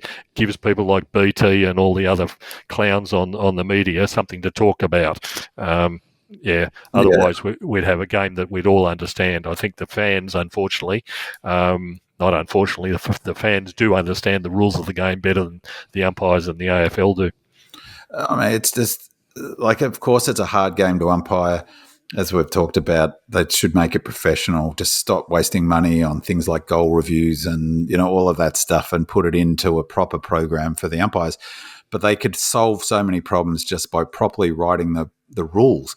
On Nibbler's one, this is the thing and this is what most upsets fans, it does for me, is that I think that was the free kick. And I want umpires to pay free kicks that are there. And so if, he was a bit unlucky because he got tripped, so that could have got called, but it didn't get called. The other thing that was bizarre about it, and it drives me nuts, completely nuts, there was an umpire in front of him who was the officiator, who had the control of that decision, said no play, and the guy 30 metres away behind that contest called that free kick. But again, I think it was there. But what just does my head in is the inconsistency. So, that is not paid 9 times out of 10 or 8 times out of 10 with 90 seconds to go in a game of footy. And so I'm glad, I'm not glad that they paid it in that circumstance, but I want umpires to make tough calls, doesn't matter what time. But most times they quote unquote put the whistle away, as if that's some sort of unwritten rule of football. It's ridiculous that, that gets paid one week, it doesn't get paid another week. Then you get a scenario like May, who clearly marks the football, doesn't get paid, they kick a goal, or in fact maybe that might have been the one where they paid a block, but our player was I think was infringed upon anyway. He wasn't there was blocking. another one where he clearly held the ball long enough to be given that mark, one. And then what about Omac, Oscar from their Omac? Oscar McInerney. Barely held it. So he didn't kick the goal. there was the block against Hipwood, where Hipwood was ridiculous. It was just, but then when Omac takes a mark where he's juggling it, that sort of but he didn't even hold it. There was no. That's what drives fans nuts. And then in the last 30 seconds or whatever it was, when Rivers, I was screaming at the television. That should have been 50 metres. So in the first 10 minutes of the game, it's 50 metres. Rain, it goes over the line. And 2 months ago, they were red hot on 50 metres. Now they never get paid. And what about dissent? This time last year, everyone was talking about dissent, and that was last year's big controversy was dissent. And now it's not even fair income. Players are just yelling at umpires, and there's no 50. And infringing the zone, that's disappeared. Oh, that's completely disappeared. So I personally think Nibbler was stiff.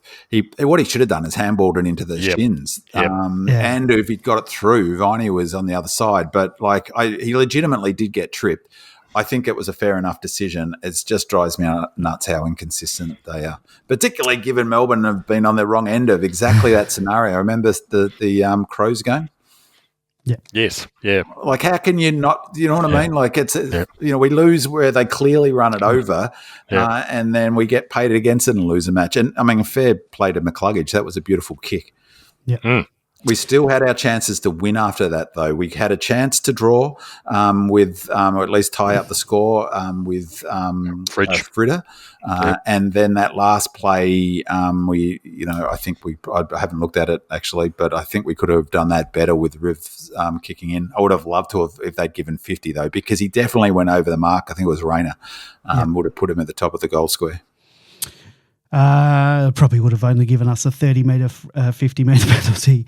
Well, they only gave 30 to Clary for what it is. Last week they gave a North Melbourne player 80 metres, and this week we're really getting shortchanged.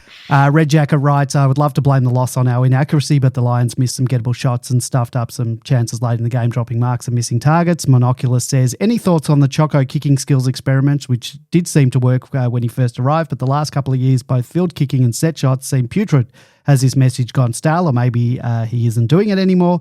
Petty in particular needs some formal training in set shots. Really cost us this week, though his ball attack has greatly improved. Maybe just confidence in his mind and his body. Fritter was talked up pre-season as a potential Coleman medalist, but seems to have lost all confidence and flair. Is he physically fit? Any other issues? So, B-Man, inaccuracy issues. We've talked a little bit about this tonight, so we don't need to go on too long. Is it all fitness and last quarter fatigue related? Poor technique? Backman being asked to be forward? Players simply out of form? Can it be fixed? Clock is ticking. Well, actually, our accuracy was pretty good for, our expected score was almost bang on. I think that question that Mandalorian sort of noted about, the question is sort of executing under pressure when you need to win games there's sort of evidence building up. That's what's letting us down.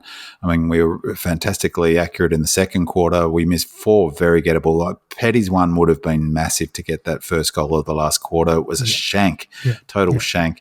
Fritter would normally swallow that. I thought that was Fritter's game. He was really a best game for a long time, really disciplined. As George noted, shutting out Andrews is critical to shutting down Lions, and I thought he did a great job. He was physical for the entire match. Would have been great if he took that chance.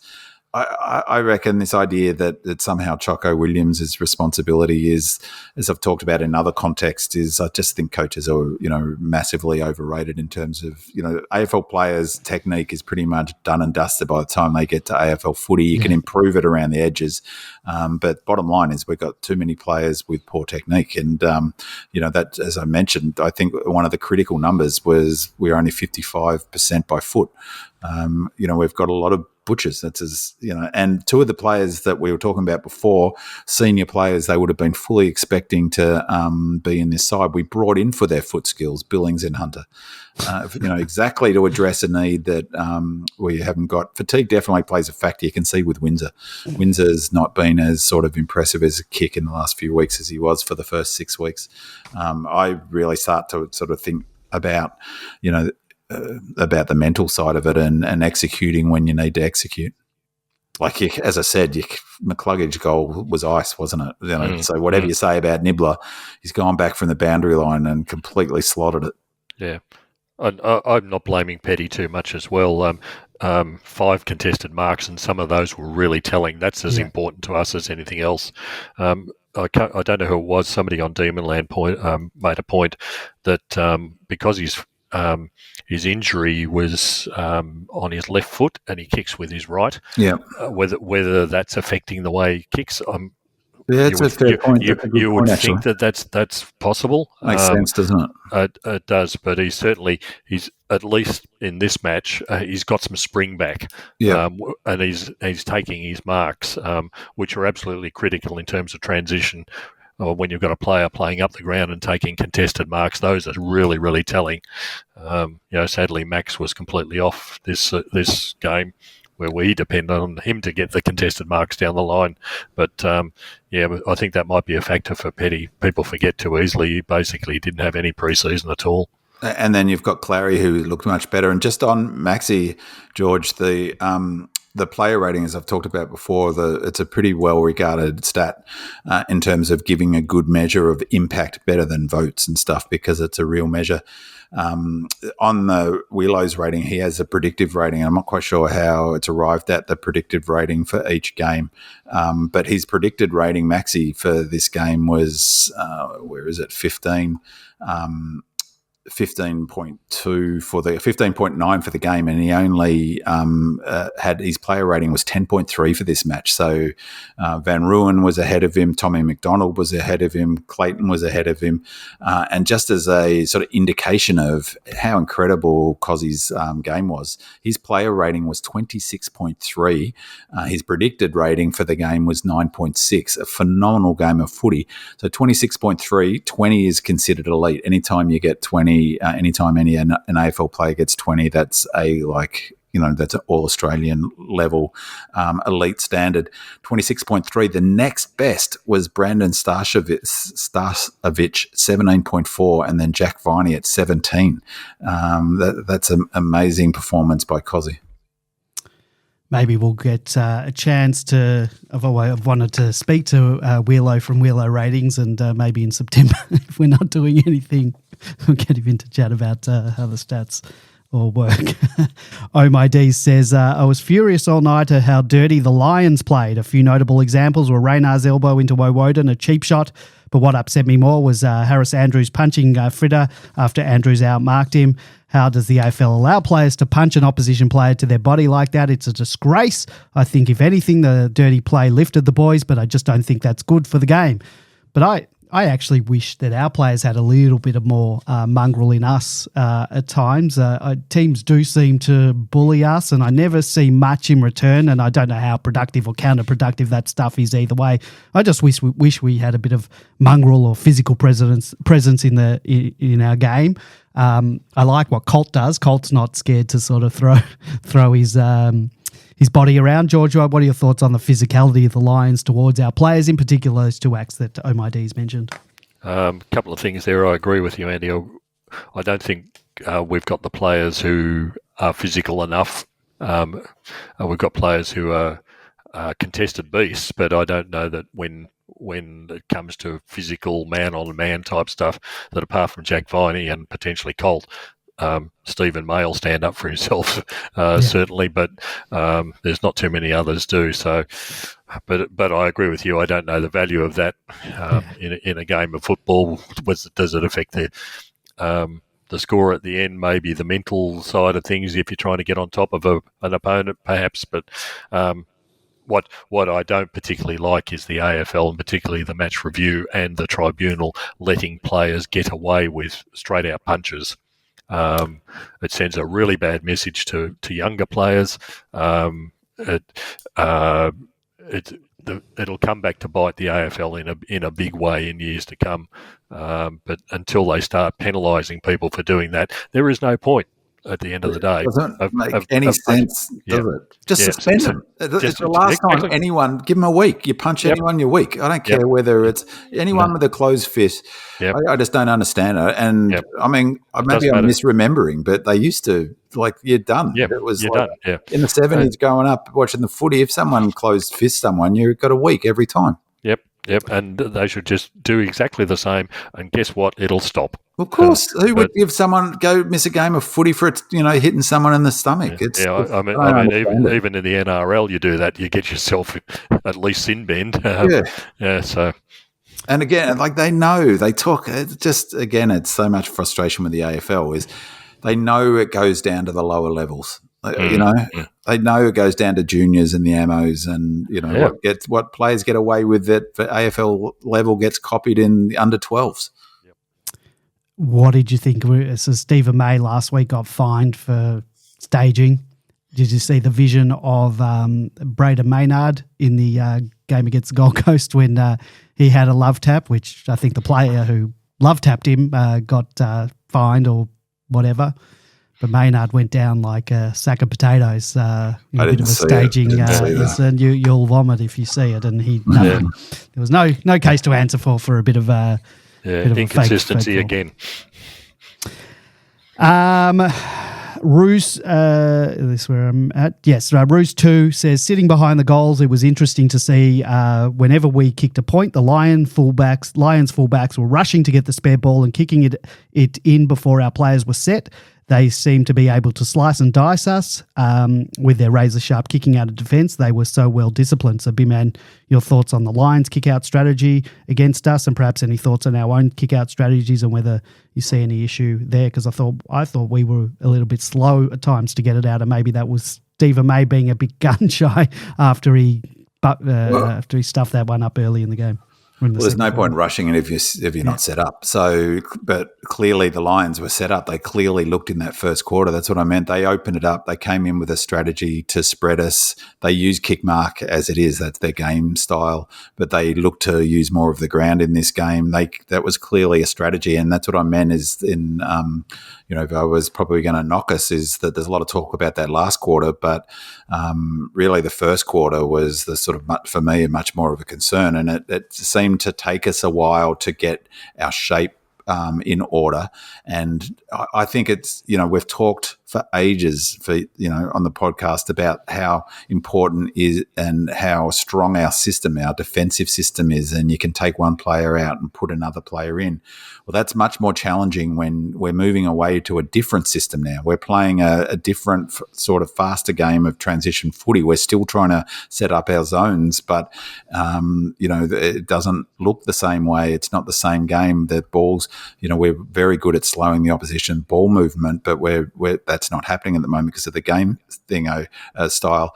So to take 𝗟𝗀𝘃 out of late, I know I'm harping on 𝗟𝗃 coming out, but just structurally, you're replacing him with 𝗍𝗏, who has not convinced me yet that he's a natural defender and has looked at different times when he's played back all at sea, I've thought, in terms of his positioning. And to me, that was shown up in the first quarter, and it was shown up in their ability to go end to end, which is sort of picking up what the question is.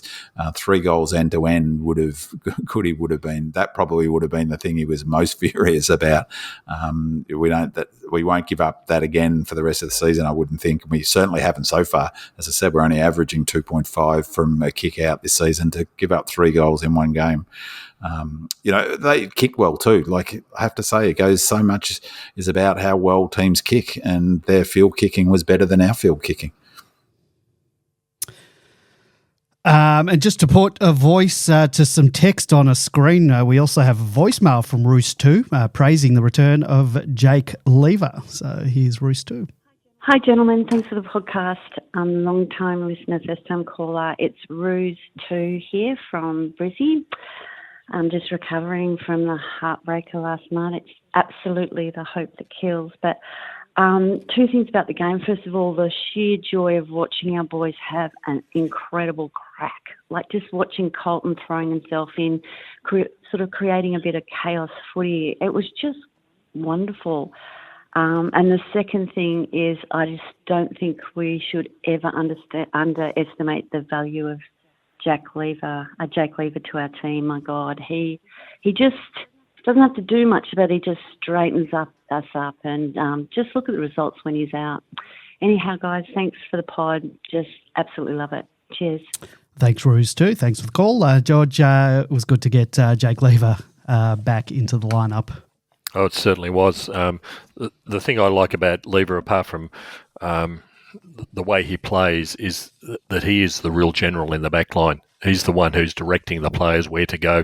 And when you've got a whole series of younger players sitting around you, that's exactly what you need.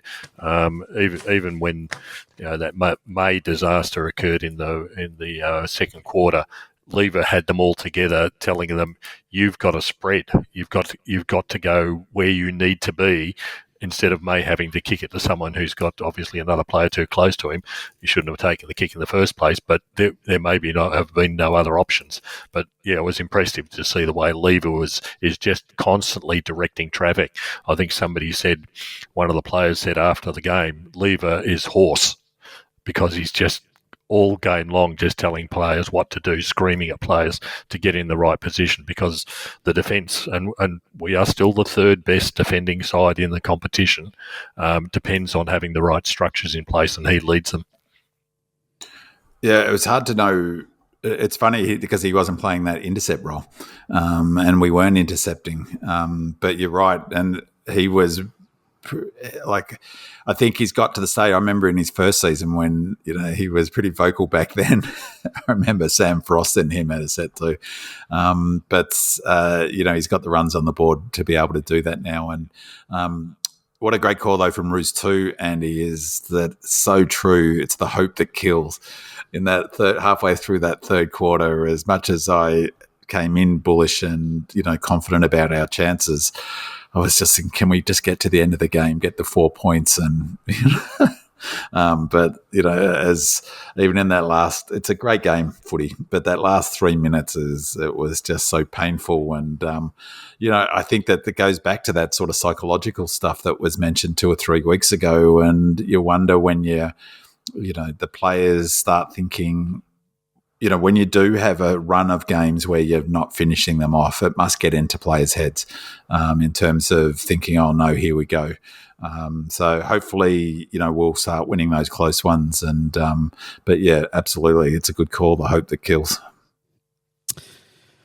What says Goodwin has made it clear he intends to persevere with the Petty Turner JVR 3-tool setup forward. Should we stick with the 4-tool defensive setup of May, Lever, T-Mac, Tomlinson? Big man, what are your thoughts on the 4 tools in defence, and will Goody stick with it in the run home? No, I think Tomo will come out. I think again unfortunately for Tomo, I think it's horses for courses. They had, tall players. Yeah, I thought he did all right, but he was a factor in our sort of low turnover marks, although he did take a nice one. I think Howes will come back in. We need that sort of pace. Goody really does like those tools up forward, and he's made it clear that he sees that this current setup is how we're going to go forward. I think the more interesting question is where 𝗟𝗀𝗀𝗀𝗀 fits into it. Frida want to get on his bike and sort of perform at a higher level, because if Goody's committed to Turner and obviously JVR and Petty as well, it doesn't leave much sort of space to bring 𝗟𝗀𝗀𝗀𝗀 in, and you can't see McAdam getting back in at the moment. And who would 𝗟𝗀𝗀𝗀𝗀 come in for? I can't see them dropping Frida. He's too classy to have running around at Casey. But I thought Turner fell out of the game. He was good in the first half, but he wasn't very influential in the second. And I thought that was Petty getting closer. He's getting closer each week, Pets, to the sort of player he can be when he's fully up and about. The thing with Turner is I think he's getting better every week. There are a couple of good. 𝗟𝗶𝘀𝘁𝗁, he's got a couple of good contested marks in this Up game. the ground. Yeah, he did. He took. Yeah, and that's what we want. You want someone who plays like Petty and JVR do, moving up the ground, doing more than just leading out of the goal square. So, and Goody's made it obvious in his presser that that's what it's going to be for the rest of the season. And once again, Jeffo's the only possibility of anyone else. It's not going to be Ben Brown. So, but also Jefferson doesn't, as we've talked about a lot, is that it's actually, your point's a really good one, George. It's not about just marking in the forward line, is it? It's marking up on the half forward flank or half back flank, and Turner took a critical mark at one stage, which was a really nice clunk, and then you can control the game. That's what Brisbane like to do that as well. You take that strong mark and you can stop, and everyone can get set up, including the defense. The defense can get set behind the ball and get in their systems. That's a real key to the way Goody likes to set the ground up. If you get a turnover there on half back flank, exactly. Backline's not set up. Exactly, and I can't see Jefferson being fit enough to do that sort of up and down the ground running. He's going to, not yet anyway. No, there's no evidence of that to date. No, and they're not even playing him that way at Casey. Finally, of the questions, Go Lordy says, hello, gents. Thanks again for the excellent podcast. Binman's eagle-eyed review of the stats often tells a more positive story than we spectators get from watching the game on TV, helping me in particular to bring my heart rate down to a more sustainable level. Binman's stats actually raise my heart rate. I just want to take this opportunity to apologise to the Melbourne Football Club and its coach, Premiership Goodwin, for my remarks last week when I predicted we wouldn't win another game this year. We didn't win in Brisbane, but it was clear we could have. It was a different team we saw against the Lions, a Melbourne team that restored my faith in the team's ability to win. Imagine having a dead-eyed kick, you used a different word, in Jake Melksham out there taking that fourth quarter shot for goal that Harry missed. He's so close. We're so close. George, could we actually lift the cup this year?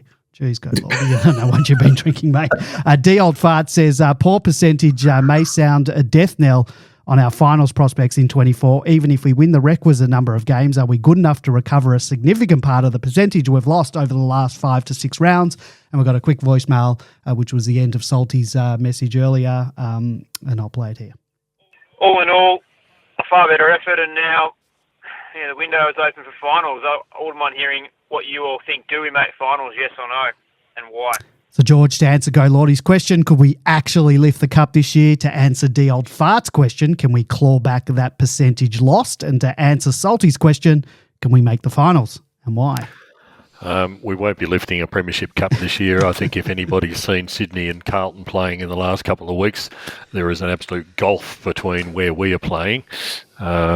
We've of the last 7 weeks, we've won 2 games against 2 teams in St Kilda and North Melbourne, who are both in the bottom 4. We've lost a 3rd game to the West Coast Eagles, who are 3 out of the 4 bottom sides. So we also, the second part of the question was around percentage. Basically, we've got to win this week by about 10 goals to be able to, and it's in our court. Hawthorn beat West Coast by 10 goals this week. That's what we have to be able to do to get a decent percentage. We are now points and percentage sitting outside the 8. We're depending on other teams losing. A lot depends on this week. We have to have a very, very convincing win to be able to get back into the 8. We would prefer it if Port beat the Bulldogs, that'll eliminate them. At least keep the percent, because their percentages and all that. Great if I was one of those 2 sides. I can't quite remember. So we need the favourable results going our way. I haven't even had the guts to have a look at a ladder predictor at the moment. Oh no, don't do that. It's all before us this week. This is our last opportunity, you would think, to get a decent winning score and improve the percentage so that we're within striking range of the 8, and that's about the best we can hope for. Not going to ask you, B-Man, because I know exactly what your answer is, and it might raise my blood pressure.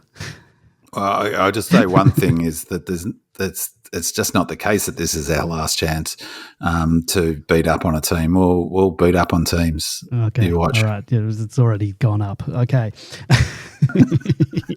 Let's talk about the Casey game, and we're not going to harp too much on this, but I've got a bit of a summary. In a wet and challenging contest in Preston, the Casey Demons overcame both the Elements and the Northern Bull Ants to secure a 28-point victory on Saturday, marking Casey's 4th win of the season.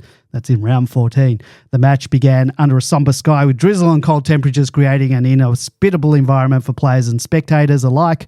Despite the conditions, those who braved the weather were treated to a tight and gritty contest. The Bull Ants first to score, but Casey responded, and the first quarter saw the teams trading goals, with the Bull Ants edging ahead to lead by 4 points at the break. The second quarter continued the goal-for-goal battle, with conditions deteriorating further, making play increasingly scrappy. Casey's superior skill began to shine through, particularly with Bailey Laurie and Kynan Brown excelling in the midfield. By halftime, the scores were level at 38 apiece, and the third quarter turned into a slog, with heavy rain making it difficult for either team to play clean footy. Casey managed the only goal of the term, thanks to Shane McAdam, who put them ahead by 6 points. Despite dominating possession, Casey could only add a few behinds, taking an 11-point lead into the final break. And in the last quarter, Casey found their rhythm, with Ollie Seston kicking 2 quick goals to extend the lead. Matt Jefferson, who had been consistent presence up forward, added another, and McAdam sealed the win with his third goal late in the game. Bailey Laurie was a standout performer, collecting 23 disposals and laying 10 tackles. Blake Howes, also influential with 22 touches. Tom Fullerton was dominant in the ruck with 29 hitouts and 20 disposals. Kynan Brown, despite having played the night before, contributed significantly with 20 disposals and 6 tackles.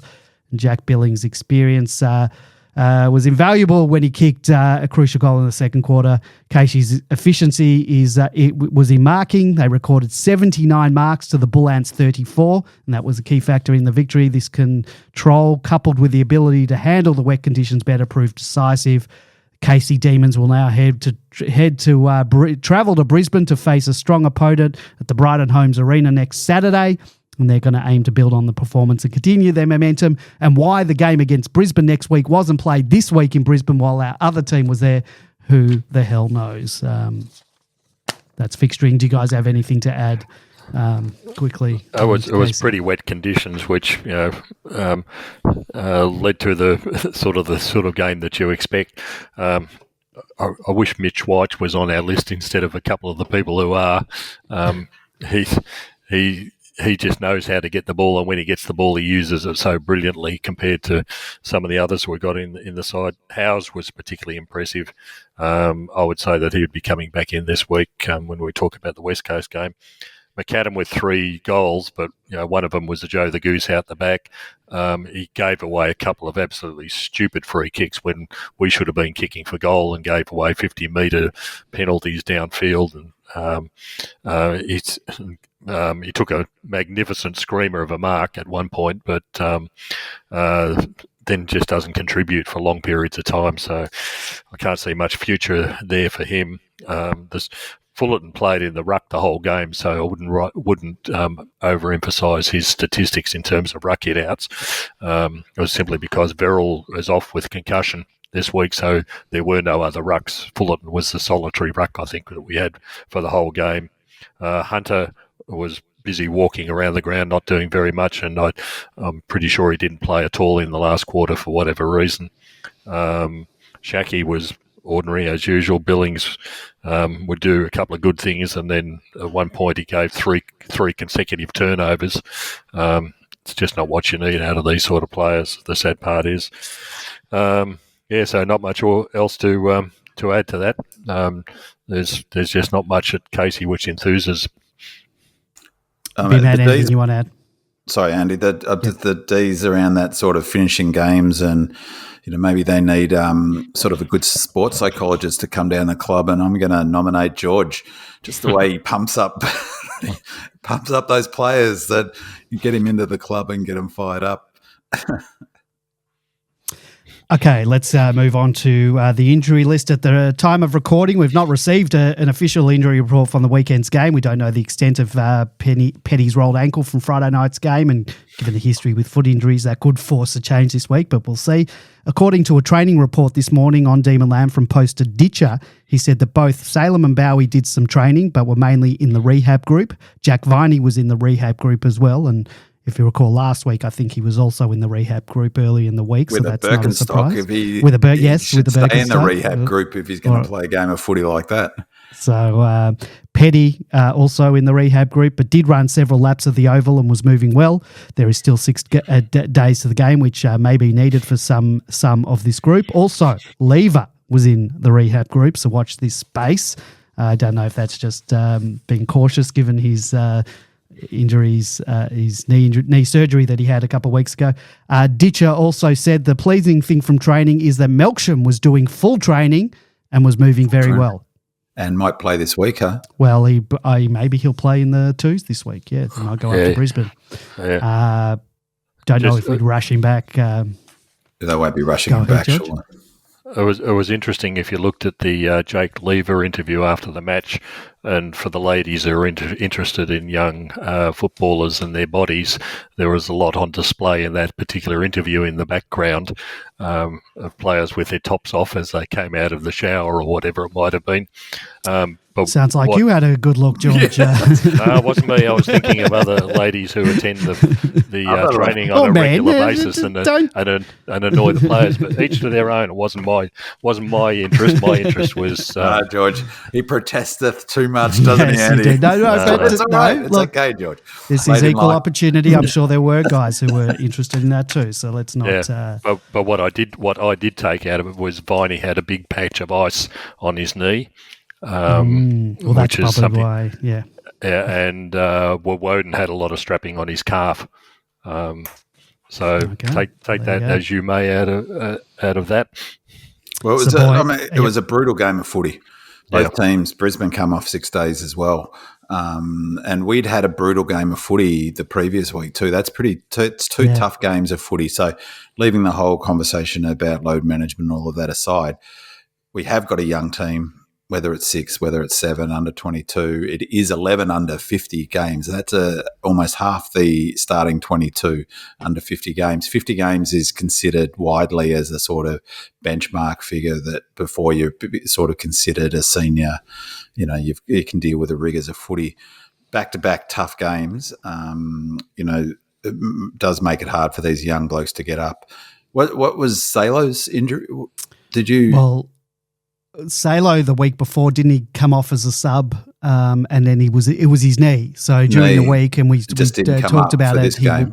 There was a tweet early in the week, I think, before our podcast last week, where they said that he was training, but Melbourne were confident that he'd get up. He was putting his knee through the paces, and Melbourne were confident he'd get up and play. He didn't get up and play. So you'd expect him to play this week. And what was 𝗣cie's injury? I didn't even hear. Didn't George say back? I thought it was related in the warm-up or something. Right. Was it warm-up or was he never going to play? I don't know. Okay. So, boys, based on the match against the Lions, what you saw or read or heard about the 𝗚cie game and what you've gleaned from the injury and training reports, who's coming in and who's going out this week? Well, I agree with George I really hope, obviously, that we flex this week. The percentage is absolutely... Well, we'll talk about the preview in a second. This is about who's coming in and who's going out. Yeah, no, I know. So I hope they field the strongest team possible is where I was going with that. And the strongest team possible includes 𝗣cie and 𝗟𝗀𝗀𝗀𝗀 back into the team. So if fit, I hope they don't play any funny business with, they need to take this game we need to be ramping up. We need to be flexing. So 𝗟𝗀𝗀𝗀𝗀 back in, 𝗣cie back in, assuming both are fit. I'm hoping they are. I'd keep AMW as the sub. I reckon he's almost the perfect sub because assuming he gets brought on. Because if he does get brought on with he's got run in his legs, he's clever, he can play. They've been using him off the halfback flank at 𝗚cie, but he can play forward if need be. That's where he's played most of his career so far, including his junior footy, as I understand it. I think I'm right in saying, George, that he has spent a little bit of time in the middle at different times, AMW, but certainly, I mean, they're probably not going to run him through the middle, but he could play high half forward, he could play half back at a pinch, he could go to the wing. So I think Tomo probably comes out. I'd like to see Howes back in too. So 𝗟𝗲 probably comes out of that mix then. So 𝗟𝗲 out, Tomo out. I'm missing someone to come out, but I'm sure there'll be an injury. Pup. Yeah, Pup. Well, he'll come out. Yeah. He played pretty well in that Casey game from what I saw, but we'll put off it anyway. Yeah. Okay, the Demons return to the MCG in round 17 to take on the Eagles as they look to bounce back from a devastating and heartbreaking last-minute loss to the Lions at the Gabba. Many D's fans are still triggered by our last outing against the Eagles in Perth, in which we were beaten up upon by a younger and hungrier outfit as the D's went down by 35 points in one of the upsets of the season. On that day, Jake Waterman kicked 5 and Jack Darling kicked 3, and young gun Harley Reid made some premiership midfielders look like rookies as he racked up 21 disposals and booted 2 goals himself. On that fateful day, we lost Jake Lever in the early minutes of the match, and since then the D's have only won 2 and lost 3, whilst the Eagles have not won a game. Last week against the Hawks, the Eagles kicked their equal lowest score ever in WA. Something tells me, though, that they will come with more fight this week when they face the D's at the MCG for the first time in 10 years. Yes, you've heard that right. The last time we played the Eagles at the MCG was in 2014.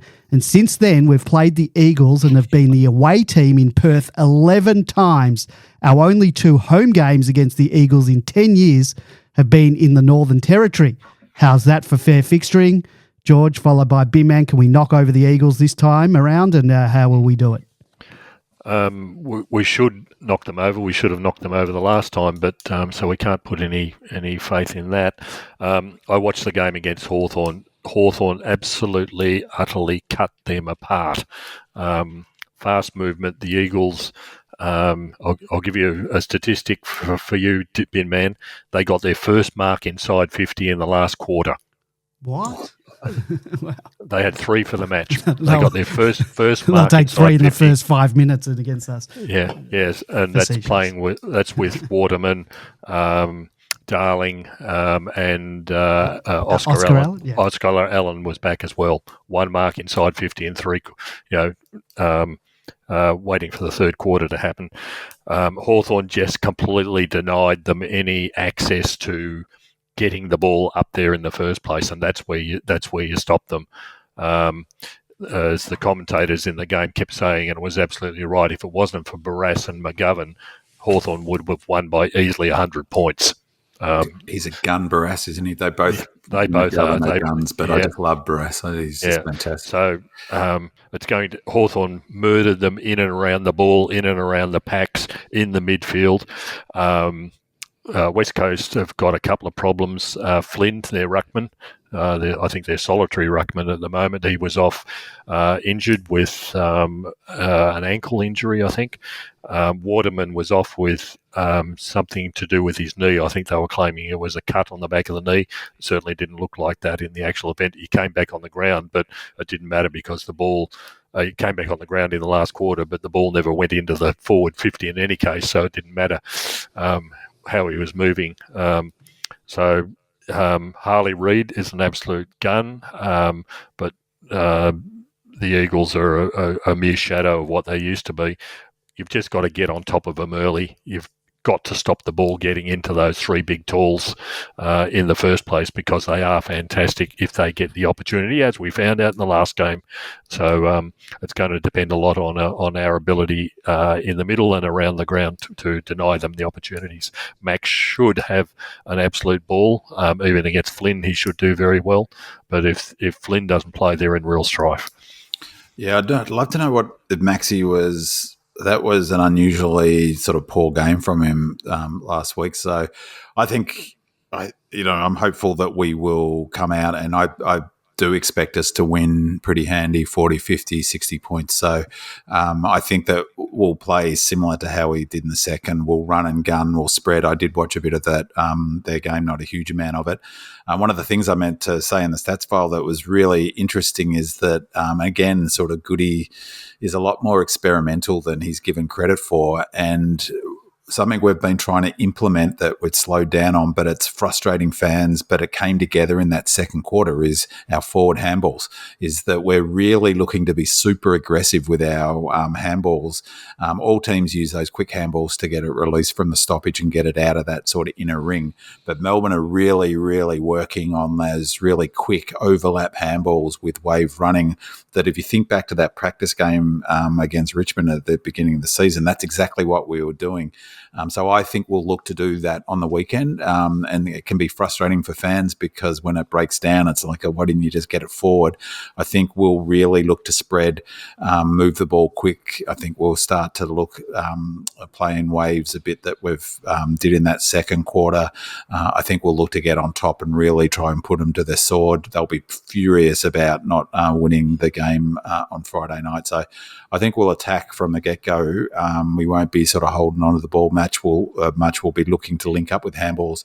And that handball thing was really curious, is to three coaches all have been intertwined in different ways. Hardwick at the Suns, @𝗟𝗍 at Tigers, and these all played on the weekend extremely similar games of football, like super similar, and to a lesser extent Hawthorn, with lots of fast running in waves and using handballs to go forward and chain up going forward with handballs, which is super exciting when it works. We got one of our goals end to end was exactly that sort of style of play, that, it was really exciting end to end footy. I think that's what we'll see on the weekend, but I just found it really curious, particularly the Suns. They played almost identical game plan to how Melbourne tried to play for much of the game against the Lions in their win over the Pies. They were impressive, the Suns. What do you think about not having played the Eagles at the MCG in a decade? Could not believe when I read that same stat through 2014. And the reason I couldn't believe it is as soon as I read that number, and we got beaten by 90-odd points, didn't we, that I thought, oh, my God, I went to that game. And I remember I was running late and I missed the first 10 minutes and we were already 3 goals down or something. I was like, Christ. And then we got hammered. It was Bruce's first game or second game or... Yeah, possibly. But, it was early in the year. But... even if the two times we've only had 2 home games against them in that period. How does that happen? And I know we sold, we played them in the Northern Territory both those times. But how can you play? How does that happen? AFL. Come on, NFI. Like, we laugh about our Geelong thing, but that's ridiculous. It is ridiculous. It is. I think it's something similar is happening at Geelong this week. I think it's Essendon they're playing. They played Essendon this week. Sorry? They played Essendon this week. Who's playing at Geelong this week? I can't remember. I think it's the first time in 10 years that team's played at Geelong. Well, that's all. Oh, yeah, Hawthorn's playing. Yeah, because they've been playing at the MCG because they've been two big teams for a long time. So, but the same thing, 10 years before, to play at Geelong. But how often do we play at Geelong? It's a bit different because Geelong do have a thing where they play games at the MCG and at GMHBA Stadium, and but we play at the MCG. That's our home game, and even if we played those 2 Northern Territory games at the MCG, that's still only 2 home games against a team in a decade. In a decade, it's just ridiculous. So speaking of that's the stat. A rallying call is that every Demon fan who should get to the footy on Sunday. Honestly, George is right. Percentage is important. I expect we'll win by a good margin. I won't be shocked if we win by 50, 60 points and put them to the sword. We need to get rolling as a footy club. I'm still bullish about this season, but if 15, 16, 20,000 people turn up on a Sunday afternoon at 1 o'clock at the MCG, first time with a red footy for a long time, that's so get along, support Melbourne, go nuts to when we kick goals, because it's the players tell us it's a factor when the supporters get behind them. I mean, fair play to bloody Eagles fans; they're still turning up to the footy, so Melbourne fans should be too. Unfortunately, I won't be there. Oh, Andy! Jesus. But I went to our game in Sydney. America. I was almost a lone person screaming in the stands in round one, or opening round, I should say. It didn't happen that round. Andy wants to see America before it falls apart totally. Yeah, well, that's right. Will be going to the Gold Coast later in the year as well. So, yeah. Trying to follow the sun. Everyone else but Andy get to the footy on Sunday. What's the weather? I will be there in spirit. Well, the weather in Los Angeles will be a nice 30 degrees, but the game will be at 8 p.m. at night for me. The weather is partly cloudy, patches of morning frost, slight chance of a shower, light winds, minimum 2, maximum 16, chance of any rain 20%, ground not spongy. It looks pretty good for the D's. Very good. All right. We're going to leave it there for tonight. We'll be back next week, albeit in some shortened format. I'll speak to B-Man about that. No one will be able to interrupt me. He's just going to come on. You're going to run out of space on your hard drive, I think. But we will be back in the full format after the Dockers game. That's for sure. Thank you to our 5-star reviewers on Apple Podcasts. Thank you to Praise B. Thank you to our voicemailers, 𝗟𝗶𝘀𝗁𝘀 and Ruse2. It was nice to hear from you, Ruse2. Your questions or comments do form an integral part of this show, so thank you to our Demonland posters who submitted questions and comments. Thank you to Demon WA, Sam6172, Greg Demon, Paul RB, At the Break of Gorn Scroll, 𝗟𝗶𝘀𝗃𝗁14, Mandalorian, Lazy, Oh My D's, Monocular, Lefty, Buck Naked, Rattleade, Wells 11, Rhino 88, Red Jacket, Ruse 2, What Say What, Go Lordy, and D Old Fart. And D Old Fart, I hope you're enjoying your drive. D Old Fart tells us that he listens to us on his long drive that he has to take. So thank you to my co-hosts, George and Bimman. And thank you to you, our loyal listeners. Don't forget, leave us a 5-star review and a comment on Apple Podcasts or wherever you get your podcasts from. We'll read it out on the next show. Go Demons! Go Red Leggers! Come on, Demons! Come on, Demons! Come on, Demons! Come on!